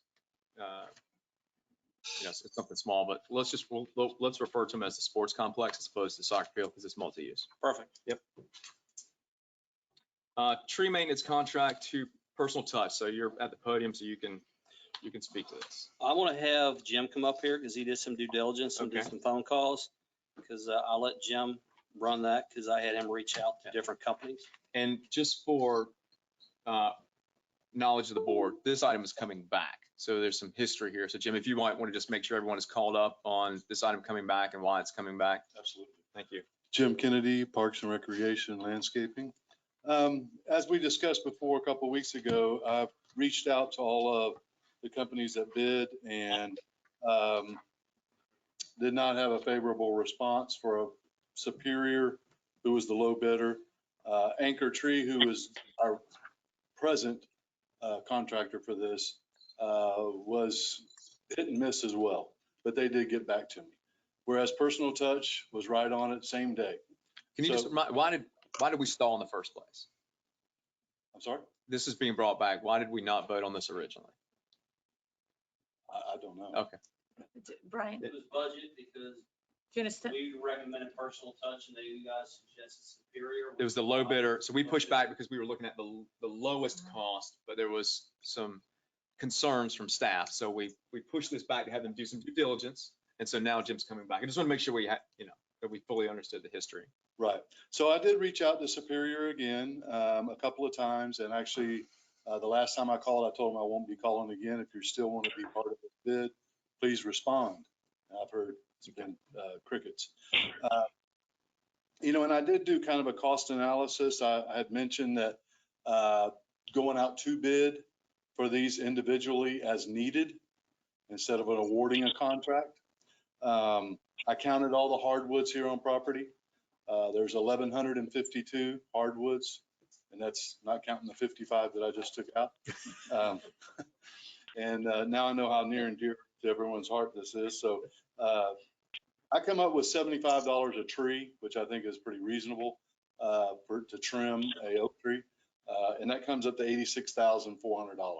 And just, so we're very clear, can you just describe what this maintenance entails? Well, hardwood maintenance is generally cleaning up the crown, lifting up the tree, maybe up to the road standards, 15 foot. Right. And what have you, and clearing any dead wood or included bark and what have you in the tree. Street light blockage. Yeah. Street light blockage, that would be one thing. And just a general pruning. And that, like I said, should happen every 3 years. Yeah. So I just want to make sure it was very clear. This is just general. Right. This is not removing trees. This is not, if trees fall over, and I don't think we'll be removing in a while. So, but that's a moot point. A little gun shy there. But at any hand, it was 86,000 for the 86,400. There's 2,121 palms, sables. We have other palms, but they're considered self-pruning, so I did not include those. So at a cost of $18 per palm, which is a reasonable middle of the road for 2,000 palms. Now, you're not going to get that if you've got 100 palms. If you've got 2,000, you should be able to get $18, something like that. So that's about $38,000, and that would be a one-time annual cost if we trimmed them one time a year. So the 3-year total I come up with for just the palm is $114,000 plus the hardwoods one time the 86,400 is $210,000, $210,978, which is about 40,000 over our second highest bid, which is personal touch. Yeah. Okay. So. I have a question. Go ahead. So when you started, you said we only would really need to do the pruning every 3 years or so. Right. So it would be 240,000 every 3 years or so, but that's not kind of how we have it. Unless they're phasing it out, they're not going to trim all of. It's 3 palm trimmings and 1 hardwood trimming Every 3 years. every 3 years. So you get the palms trimmed every year, and you get the hardwoods trimmed once a year. Whether it's, if we do 50% of the palm in the first year and a half and another 50% the next year and a half. And that, I guess that was my question. Yeah, it would be as needed more. I mean, some of them may not need it in those 3 years.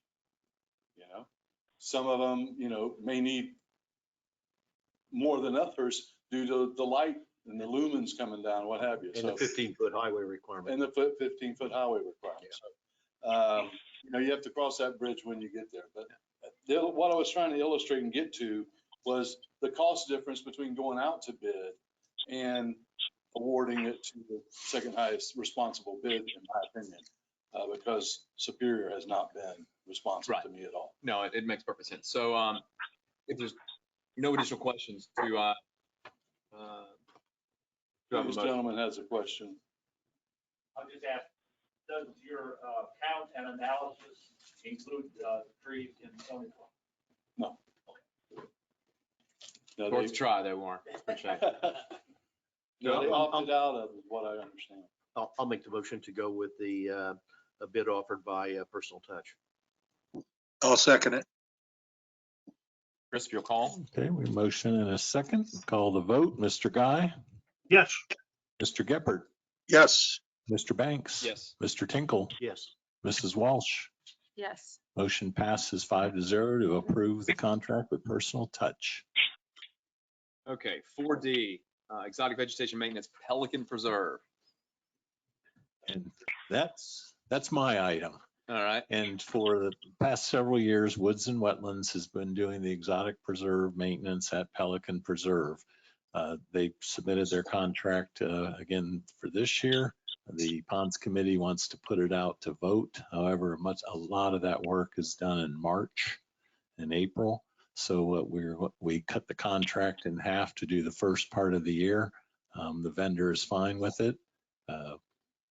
There's no issues with Woods and Wetlands. They do really good work, and their contract increased $100 this year for that work. So what this is for is to do the semi-annual full exotic maintenance control elevate events in that area and the perimeter control. Typically that contract's about 110,000, so $53,700 in the next 3 months. District staff will be working with the Ponds Group to fine tune those specifications and put that product out to bid. Have a motion to approve? Well, then one other question or comment.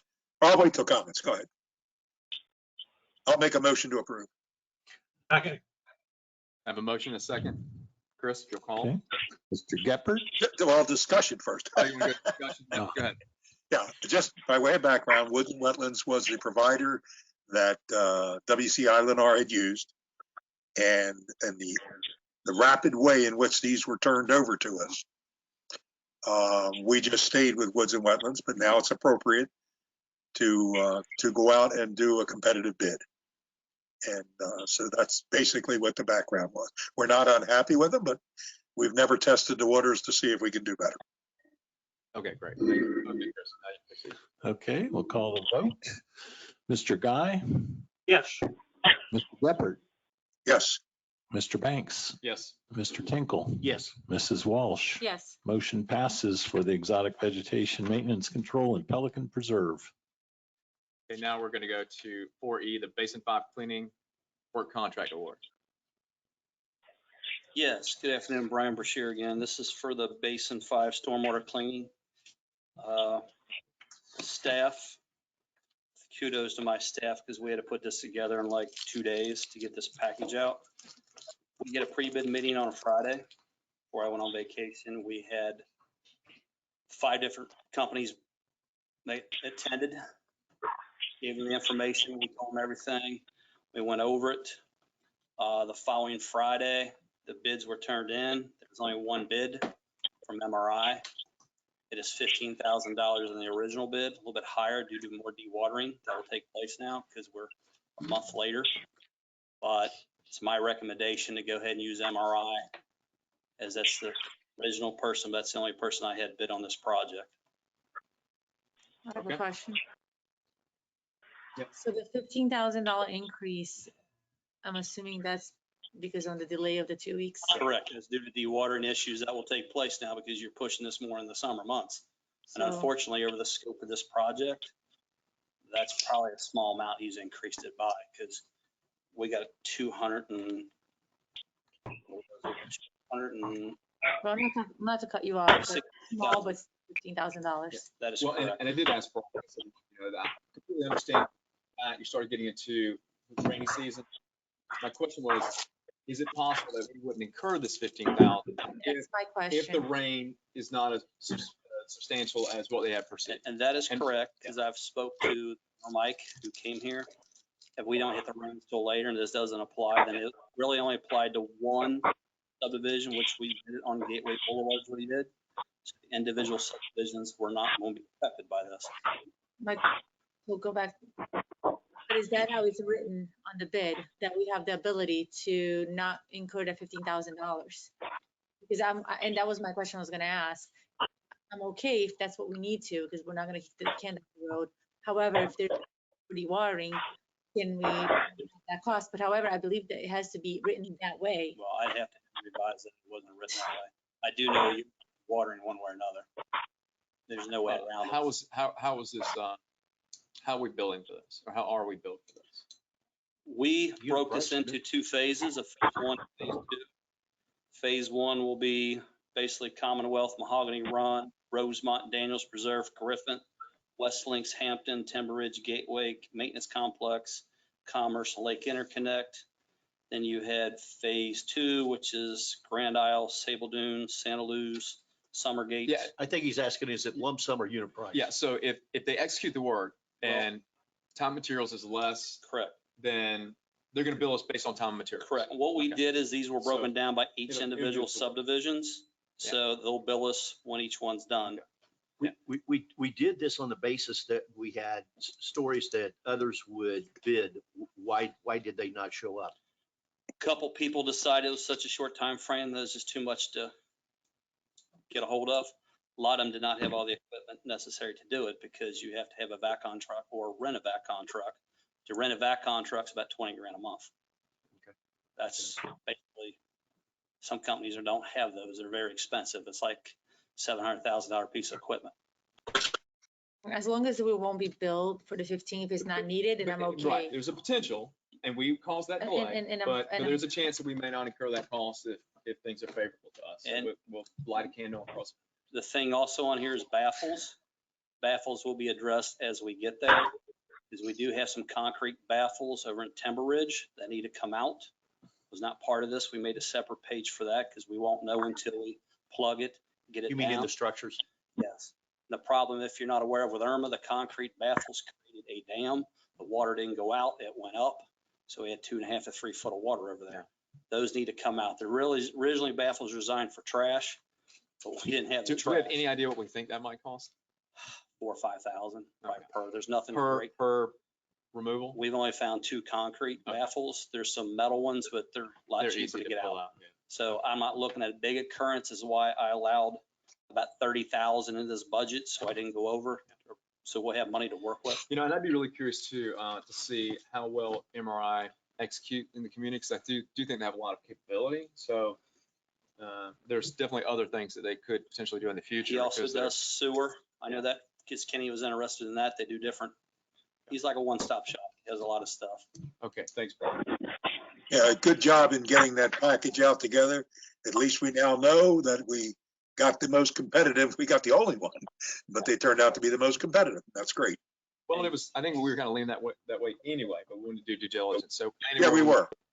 We just might have to pay a little penalty for it. Do I have a motion to approve? So moved. Move. A second, Chris, if you'll call. Sure. Mr. Guy, Yes. Mr. Geppert, Yes. Mr. Banks, Yes. Mr. Tinkle, Yes. Mrs. Walsh. Yes. Motion passes unanimously to award the contract to MRI. Do we have items for consent agenda? I don't have any. No pulls. Do I have a motion to approve consent agenda items A through F? I'll make a motion. Second. Motion and a second, Chris? We'll call the vote with Mr. Guy, Yes. Mr. Geppert, Yes. Mr. Banks, Yes. Mr. Tinkle, Aye. Mrs. Walsh. Motion passes consent agenda 5-0. Okay, we'll move to supervisor comments. I will start with those on dialing in virtually. Supervisor Guy, any comments? No, only except to underscore what Rod Senior told us earlier. We need to do a better job of telling the residents exactly what it is we have in mind before we start in on such a big project as cutting down these trees. Thank you. Okay, thank you. Supervisor Geppert. Only a comment for Supervisor Tinkle and the discussions they're having with WCI Lennar on the construction road.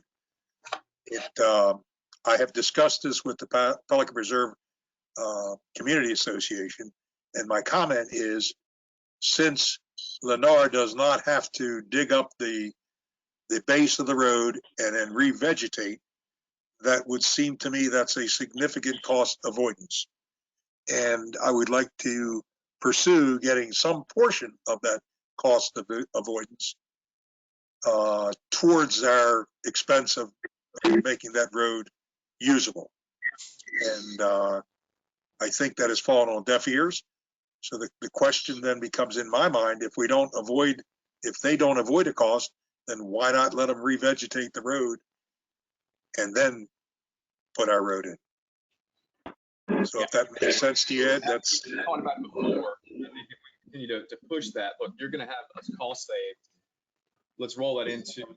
We talked about it, and the attorney made it clear that he'd had the conversations with the attorney for Lennar, and it was sort of like, read my lips, we're paying nothing. Then maybe. So I don't know how far do we want to push that. We don't take action. Well, I don't know if there's an extra negative cost of letting them go do what they got to do, and then we do what we got to do. Our problem is right now, we have so many things, so many irons in the fire of hoops we have to jump through that are time sensitive, that this thing could slip into oblivion, and they'll just say, screw you people, I'm just going to go close that thing off, to hell with you. So we get some there in doing this. I agree that I think Lennar is getting away with something, because they are certainly not expending funds they would have had to expend, but their attorney made it clear their deal is they don't want to spend anything, nothing. So we run the risk if we try to go down that road. All right. No pun intended. And if I may, Mr. Geppert, you have to remember that if you go let them do what they're going to do, they're just going to close that DRI out and walk away, and they own the property, and we can't end a DRI, anything there without the property. Okay. That Pelican Reserve Community Association owns the segment that would be the service road, and the district owns road within the DRI. So I think the district could be in a position with PPCA to be the applicant still to amend the DRI. But we are not the developer, but we are known. But it's going to complicate the effort. Yeah. So is it cost versus effort here? So, because they South Florida made it clear today, they'd like to have all the I's dotted and T's crossed when we bring in that application, including that ownership. And the last thing we need to do is to go in there without that, because he said what they'll do is then we'll set on it. Yeah. Okay. We'll set on it. All right. I'm satisfied. You're good? Yeah, I'm good. I'm not happy, but I'm good. Yeah. So we'll start that in, Bobby. I was just follow up with any updates with the billing issues with those readers for Stony Brook. Everything is going. Brian and Al, the thing is, Brian and Al did a job of putting together a booklet for me, I'll call it. Yes. That consolidated all the data book? they had. Oh, no, it's excellent. It really is. A book. Yeah, no, it is. It's well done. Even a seventh grader could follow it. Seriously, it's that well done. And so then the next step is for me to meet with Brian and Al to go over the various entities involved and see who we begin the conversations with. I think some of the conditions are favorable for the homeowners association to agree to enter into the agreement because the condition of their boxes are pretty bad. So I think it'd be a win-win for both parties. In some instances, Brian, you want to elaborate or? Well, what we're going to do is start in Stony Brook first because they're the worst. But like Tony's saying, we get into different developments like Daniels Preserve. Lennar originally put those into there and everybody's into one box. I think we're going to reach out when we get to that point with those developments. Is like, we'll gladly replace the box as long as we can keep the stuff, because when we start running additional meters and electric gets involved, that price goes through the roof. I mean, typical area is about $45-50 a month. You start replacing electric boxes and you got FP&L involved. Now you're talking 6-12 months delays, and those are typically anywhere between $5 to $10 grand just to apply and get that done. That would have to go through Bentley, our engineering company. So we're going to do Stony Brook first because we own all those in there. It won't be a problem. But when we get to that, we've been working with Tony. We'll have to send letters to these different developers or HOAs and say, hey, is this basically going to help you out, help us out? We'll gladly take it, get the work done, but you continue to pay that bill. Yeah, I think, and with, once again, Brian and I, and Al, we've not worked on it the last week or so, although they sent me that nice package of material. I would envision hopefully to have by April 15th, an action plan before the board as to how to handle the Stony Brook matter. Correct. And then a sequence for the rest of the product. I'll give you a call next week and we can. Yeah, next week would be good. Date, finish it. Because, we worked a lot of details out for. I went on vacation with Tony and we pretty much got down to the nuts and bolts.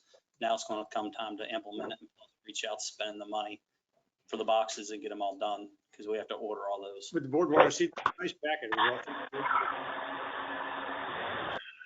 They consolidated aerial photographs with photographs and the information.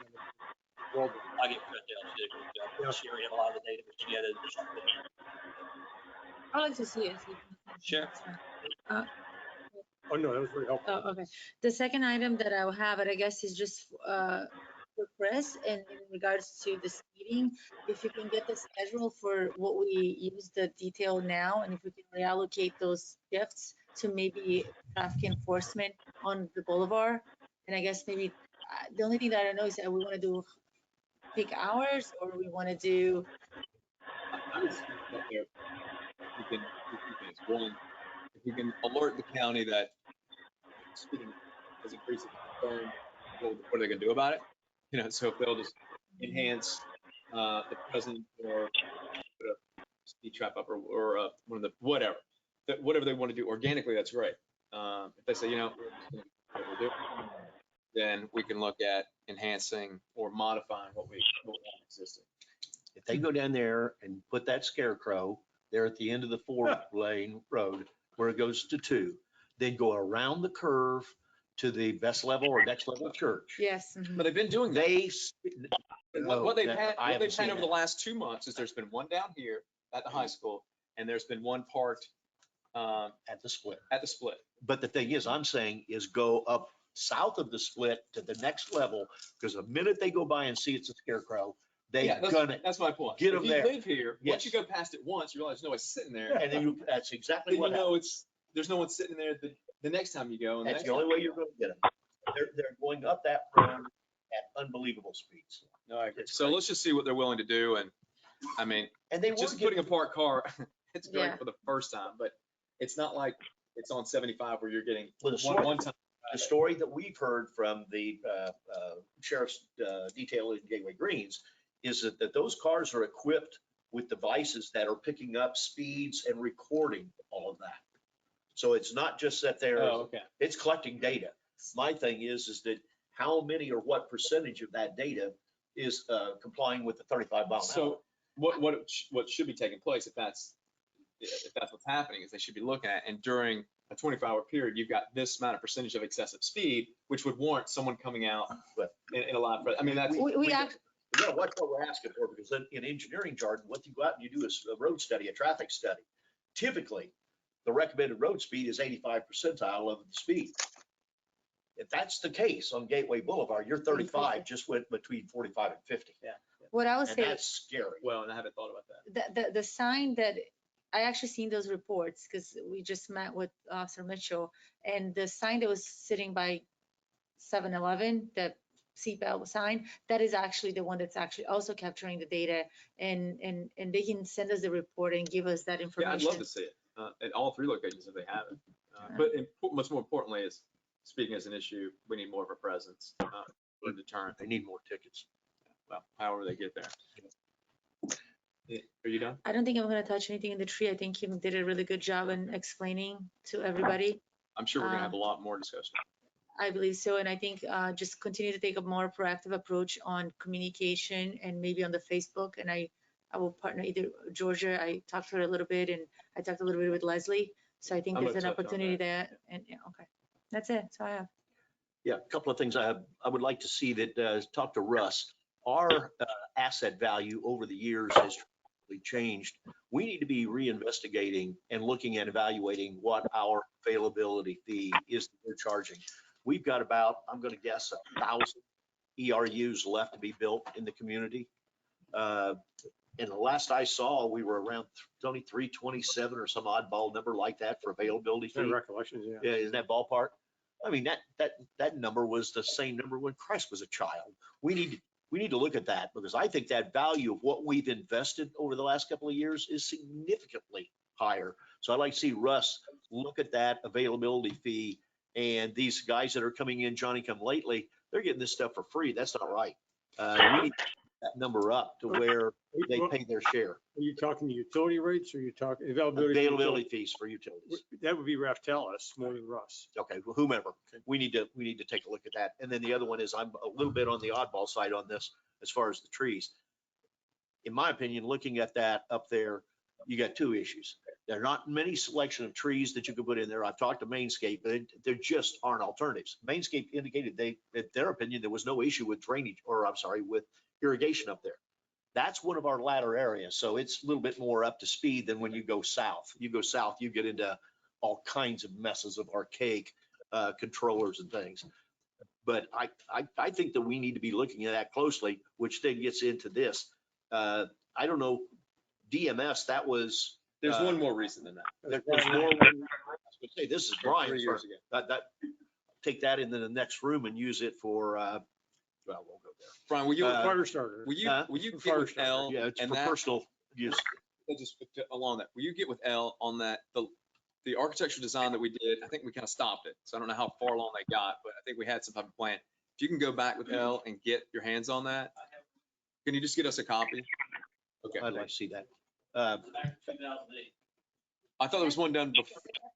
There was one done like 3 or 4 years ago. That was a different one. That was We for found the the West Palm. Revitalization of 2008 copy last one.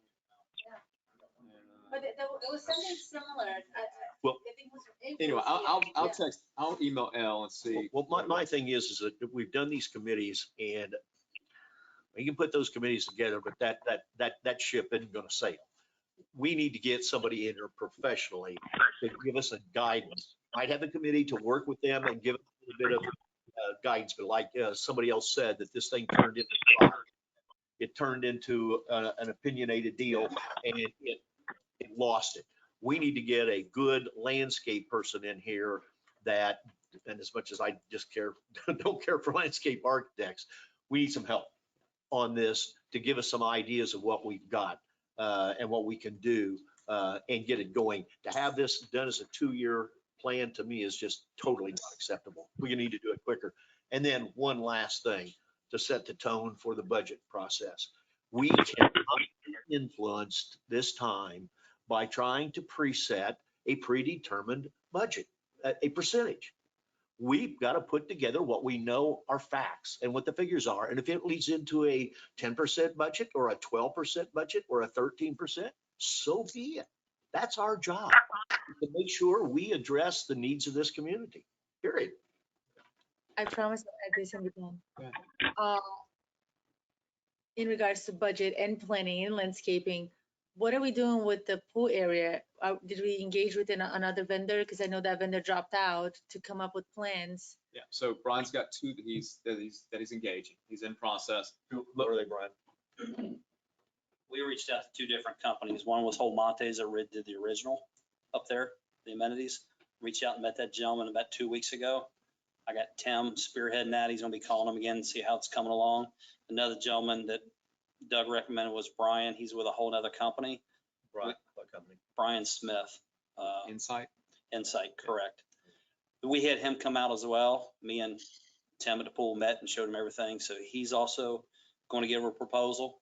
It's kind of like what Walter brought to the table, be the same type of deal. And we did one with a pool and one without a pool, is what I recommended.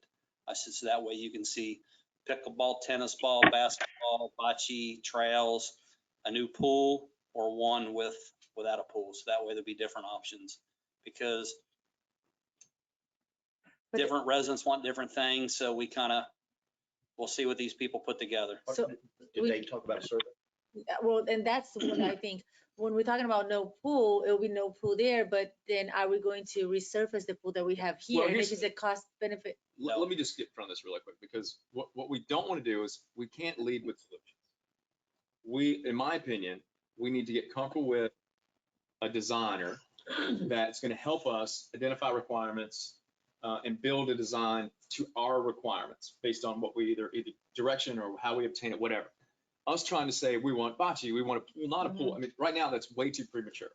I think we need to find someone that we're comfortable with that can get us through the design process, the requirements, and then even the phasing and budgeting component, then through construction. Because we may find that it's just We whatever. want to get input, which is what we said earlier. We want citizen input. The only way you're going to do is with survey. So we got to find a company that's willing to Yeah. start with us on the ground floor saying, we don't know what we want. We know we want something. We don't know what we can afford. We don't know how much time we have to do it. So comfortable with someone that can work with us, partner through that whole process.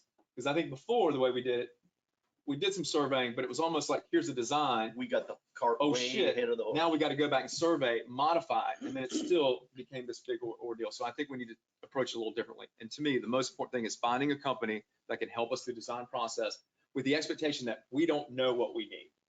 So that's my 2 cents on it. So but Brian's working on it. He's, at some point when you're ready, you'll bring it back so we can What I'd find like someone. to do is bring a presentation from both different companies. Yeah. We'll do 2 different meetings that way.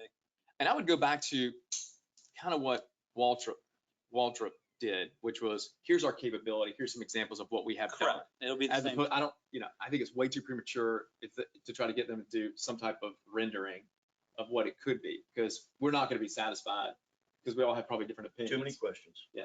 So that would be going, completely backwards. So when you're ready, we'll bring them forward. But it's going to be more important now, because that ties into the whole master planning. What are we going to do with the fun part? I mean, all these things are starting to tie into each other. And that's why we've had the conversation a month ago that we need a full master plan and maybe a full master project broken up into different areas where we're, instead of a couple million here, 500, whatever, it's one complete, yeah. So the whole, what do you call it? Revitalization or? Beautification or whatever. Beautification, revitalization That's plan. what they Yeah. had it, but I agree to that. How much money, top of head, that we have left for landscaping and irrigation?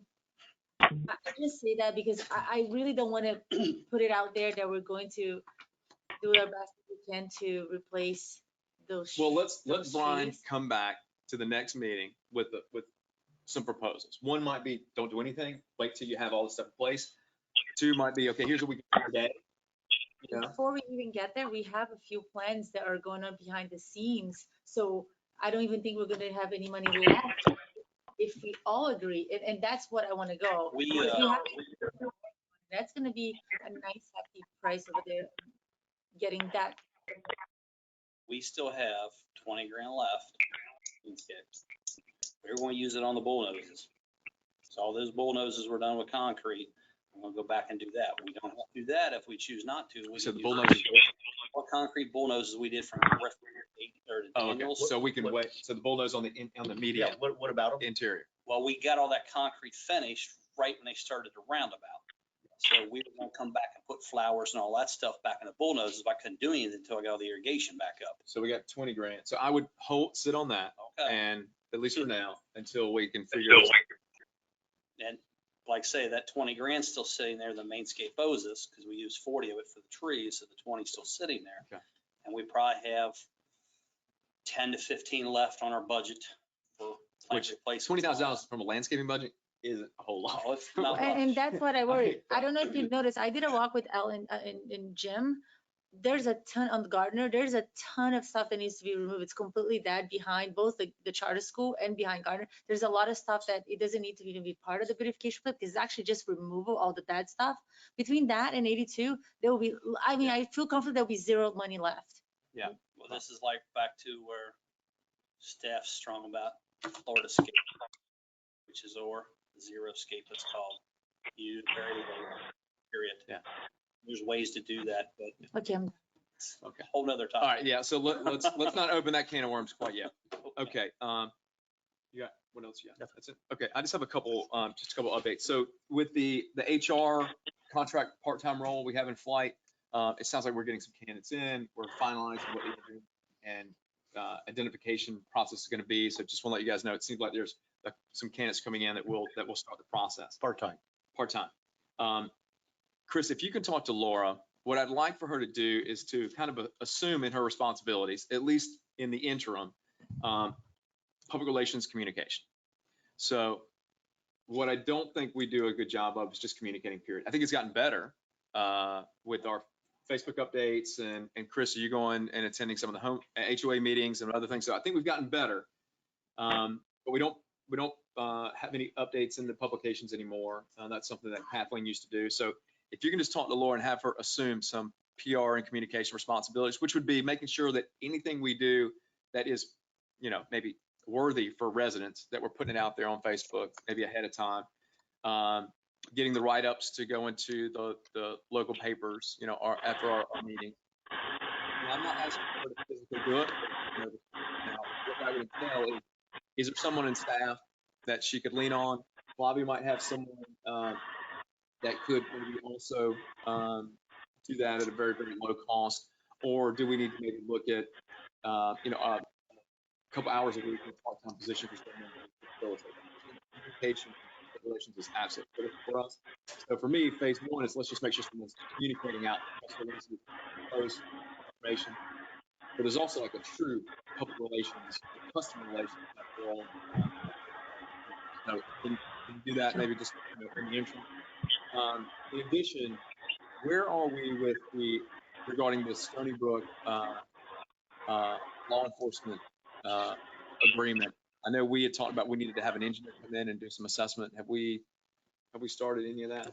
I think I just drafted the letter and I was going to give it to Tony for review, but the Stony Brook has opined that all their signs are compliant, that they don't have any issues. Well, I think it was It's more than signs. that. It has to be. Yeah, the county's going to want an engineer to do a study Certify. because they're going to, The city, the county, both together. we had to do that. Additional roads to the existing traffic control agreement with the city of Fort Myers. And that's one of the criteria that the city of Fort Myers and police department. Tony, can't hear you. It's the same as what the city of Fort Myers wants when we're going to amend the existing traffic control agreement. To add additional roads, the city said you need to have an engineer perform an MUTCD report and say everything's compliant. We They just want had an to do engineer it. to do that. Yep, you got to do it. So we need to get an engineer to do that certification in order for us to move forward. Okay, you Last got, time that Stony Brook did that, when they did it in 2006, the county engineer, county transportation went out and certified all the signs in Stony Brook. That was done by way of Reeves, that it was done at the request of the Lee County attorney as he was preparing that sheet. I had a presentation I was going to make today on those items, but I yielded the trees because I knew that was going to take a long time. Yeah. Next week I've got Okay. some information. And hopefully by that time, maybe we can have a little bit of traction on what we need to do in order to certify. well, you got an engineer. I've been making some phone calls, and I've made some phone calls, and I've gone back a couple years on stuff, and I've got The question is, You've got an engineer that lives right in Stony Brook that does this kind of work. I mean, that's his business. I mean, that to me would be a natural to do. well, but it also, I mean, could it be a conflict of interest? I mean, You gotta live somewhere. yeah. Why do we have to pay for something we don't have? Well, that's my point too, is Yeah, this something we would have to fund, or is there a way for us to I get? guess the question is to ask the county if they'd be willing to do it. If not, then if somebody would volunteer, but the question is, do you always want to have somebody in the community do County it? told us they did not want to be involved in that. Put them in the middle. They didn't want any part of it. And I don't think the person that lives there wants, you can imagine, like, half not happy, and he has to live there. Yeah, well, I mean, some people like that, but, so Chris, can you just follow up and see who's willing to do this? And Got a president elected that way. What's the difference? Hey, Mr. Chairman, one thing, just following back on the issue about communications and following up with what Chris has done in the past, getting interns out of FGCU. They have a communications program and they're required, all students enrolled in the communications program at FGCU are required to complete a minimum of 3 credit hours of internship prior to graduation. so that's. And a that can be possibility. in, it can be any place, media, entertainment, sports, higher education and businesses, nonprofits, public relations, marketing, government. Our problem is where are you going to go to put whatever you write so people see it? Well, here's That's the thing. the problem. You can't, there has to be mutual understanding that we're going to put information out there. It's up to the public to go and find that information or go to the channel to which that information is going to be delivered. We don't have the capability to send everyone in this community text unless they all sign up for the code red or something where we're going to hand deliver that to them. I think there's an easier way. We go to the neighborhood associations who have the email addresses and let them send them out. Well, but even they have restrictions, I think, on. No. Yes, No, I'm doing it right now. okay, The go ahead. one that has the restriction is the management company. The management company will not release it unless they have their own form signed by the owners with their address. But we're going over that because we have a dwelling line and we're collecting the data because you don't get a transponder gateway if you don't give us an email. It's that simple. Yeah. And then we give that to Alliant and tell Alliant you're Well, publishing. but, okay, so, but I do think that's, but the HOA is just one channel. That's a, Yeah, I it's a think you channel. get to more people that way because I don't look at Facebook. I care less about what's on that stupid thing. Because half of it's bitching anyway. I'm sorry. Well, but my point is, if we've got someone that's over PR, what you do is when you have something coming up, you post it on Multiple Facebook, places. you put it on code red, and then you put it wherever. But it takes 10 minutes to copy and paste something and put it on all those channels. It's more than we're doing today. We're doing some, but we're not doing enough.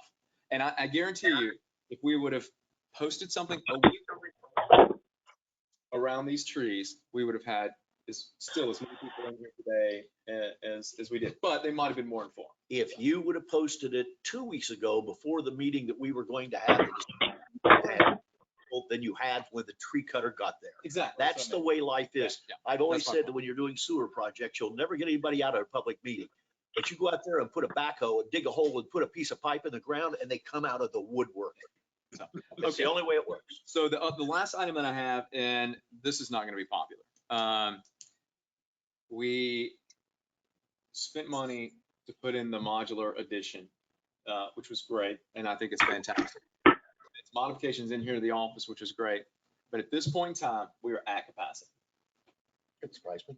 So, We knew that when we did it. we knew that when we came in. I didn't think we would get there. Well, I did think we'd get there this fast because my head count, what I think we need is always above everyone else by maybe 3 to 5. But so we're at a point now where if we need to hire any additional heads in certain areas, because we might have some field employees that may not need to have an actual space, but if we need to hire any additional individuals currently under our conditions, we have no space for them.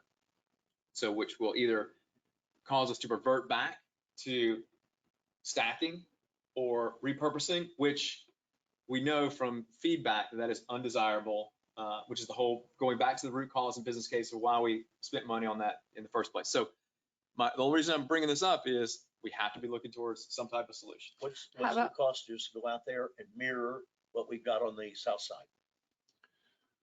Just mirror it On the south side. and just put another modular? Yeah. Mirror it. Yeah. What are you looking like? 3 more office spaces? Well, we haven't done a staff projection, but I think to me, if you were looking at a dwelling or adding additional space, you have to look out for 3 to 5 years. Now, we probably put dwelling in place for, it was immediate and maybe 24 months, maybe 3 years. We might have said that might have been good for 3 years, but it hasn't been up a year and we've already outgrown it. So I think we'd have to look out for the next 3 to 5 years. What did we spend, Chris, to put in that module? 3. Yeah, all in. All in, probably about 287. The building itself was 128, and we had about $35,000 into the engineering. And that was one of the linchpins because we had approval for 2,000 square foot office on this space that as it existed. If we went over that, that's a full-blown modification to the development order, stormwater ponds, If we go parking. back, do they get us? No, they didn't because we already had approval on the original plan for a 2,000 square foot building. But my question is, if we go back now for say another 1,000 to 2,000, It's going to be a very expensive process and it's going to be stormwater parking spots, lighting. it sounds like what that doesn't make any difference whether you do it as a footprint, do it as a mirror, or do whatever. You're going to get it any way you go. Well, how about, So what makes a difference? well, we cleaned up the concession stand and we have 2.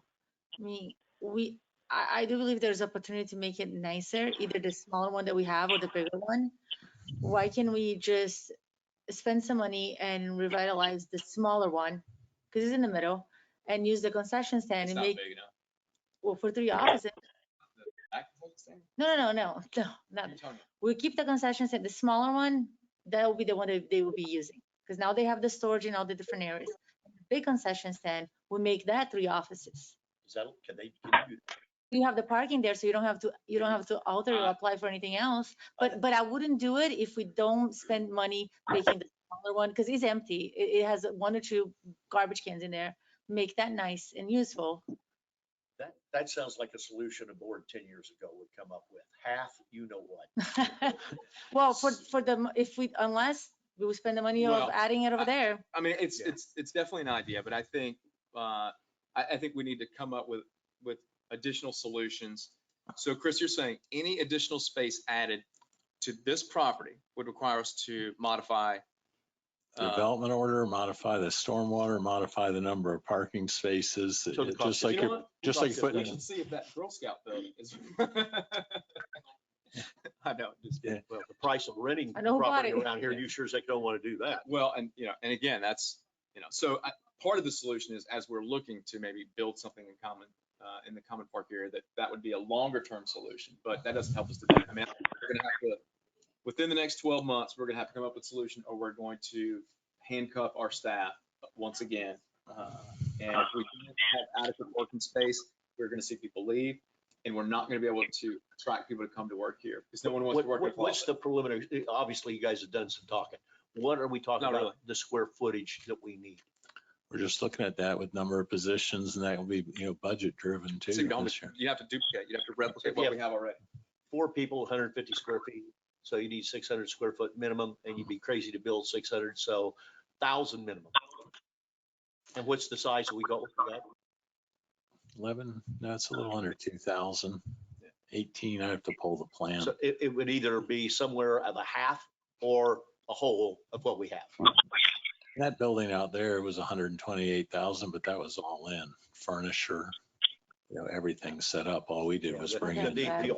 offsite stuff you talked about earlier is what's going to kill us this time. And the let parking me just and throw the, this at you too, which is again, is not, at least it might be favorable for us, but people listen. Still this, I don't think is optimal. This office space that we have here is not optimal. We've got administrative, and utilities mixed in. You've got a bay with tons of equipment. You've got, residents coming in. I mean, I've never felt like this is an optimal. To bullet when we should have Well, been it, and we there's a now couple got what individuals that we've we can earned. talk to. So I don't think wants there's to carry anything else. that burden. But, I have issues with this table, otherwise I'm on top of Tony to be able to read this yeah. computer. So, I mean, that's, but there's a lot of different things. He did And that so on purpose. the conversation we're gonna have is, are we gonna continue to piecemeal this thing together, or I mean, do we need to look at, a much larger solution, which might be a new construction or something along those lines, which again is more money and it just adds to our capital. Yep. So, Mr. okay. Tinkle, we could convert your old office, the hot box. oh, well, Was that punishment? It's air conditioned now. Yeah, it's air conditioned Yeah. now. Yeah. So Chris, I mean, again, I would just encourage you, let's be thinking about that.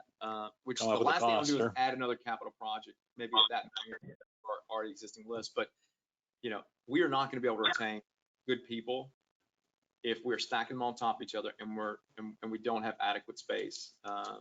So I'll leave it at that. With that being said, at 5:10, what was the projected? 4:45. 4:45. Okay, so we're a little over, but we had trees to talk about today. I will call this meeting adjourned. Okay. So thank you all. Thank you. Workshop. We Oh, got wait, the word workshop. workshop on the back half? Yeah, yeah. Oh, I thought we were pushing that thing. Oh, the stormwater management. And My fault. we can move that. That was really an update. Brian wanted to present to you the issues at Daniels Preserve and the work out there and the amount of clogs in the pipe. And Let's push it. Okay. Is anybody opposed to pushing it? What did we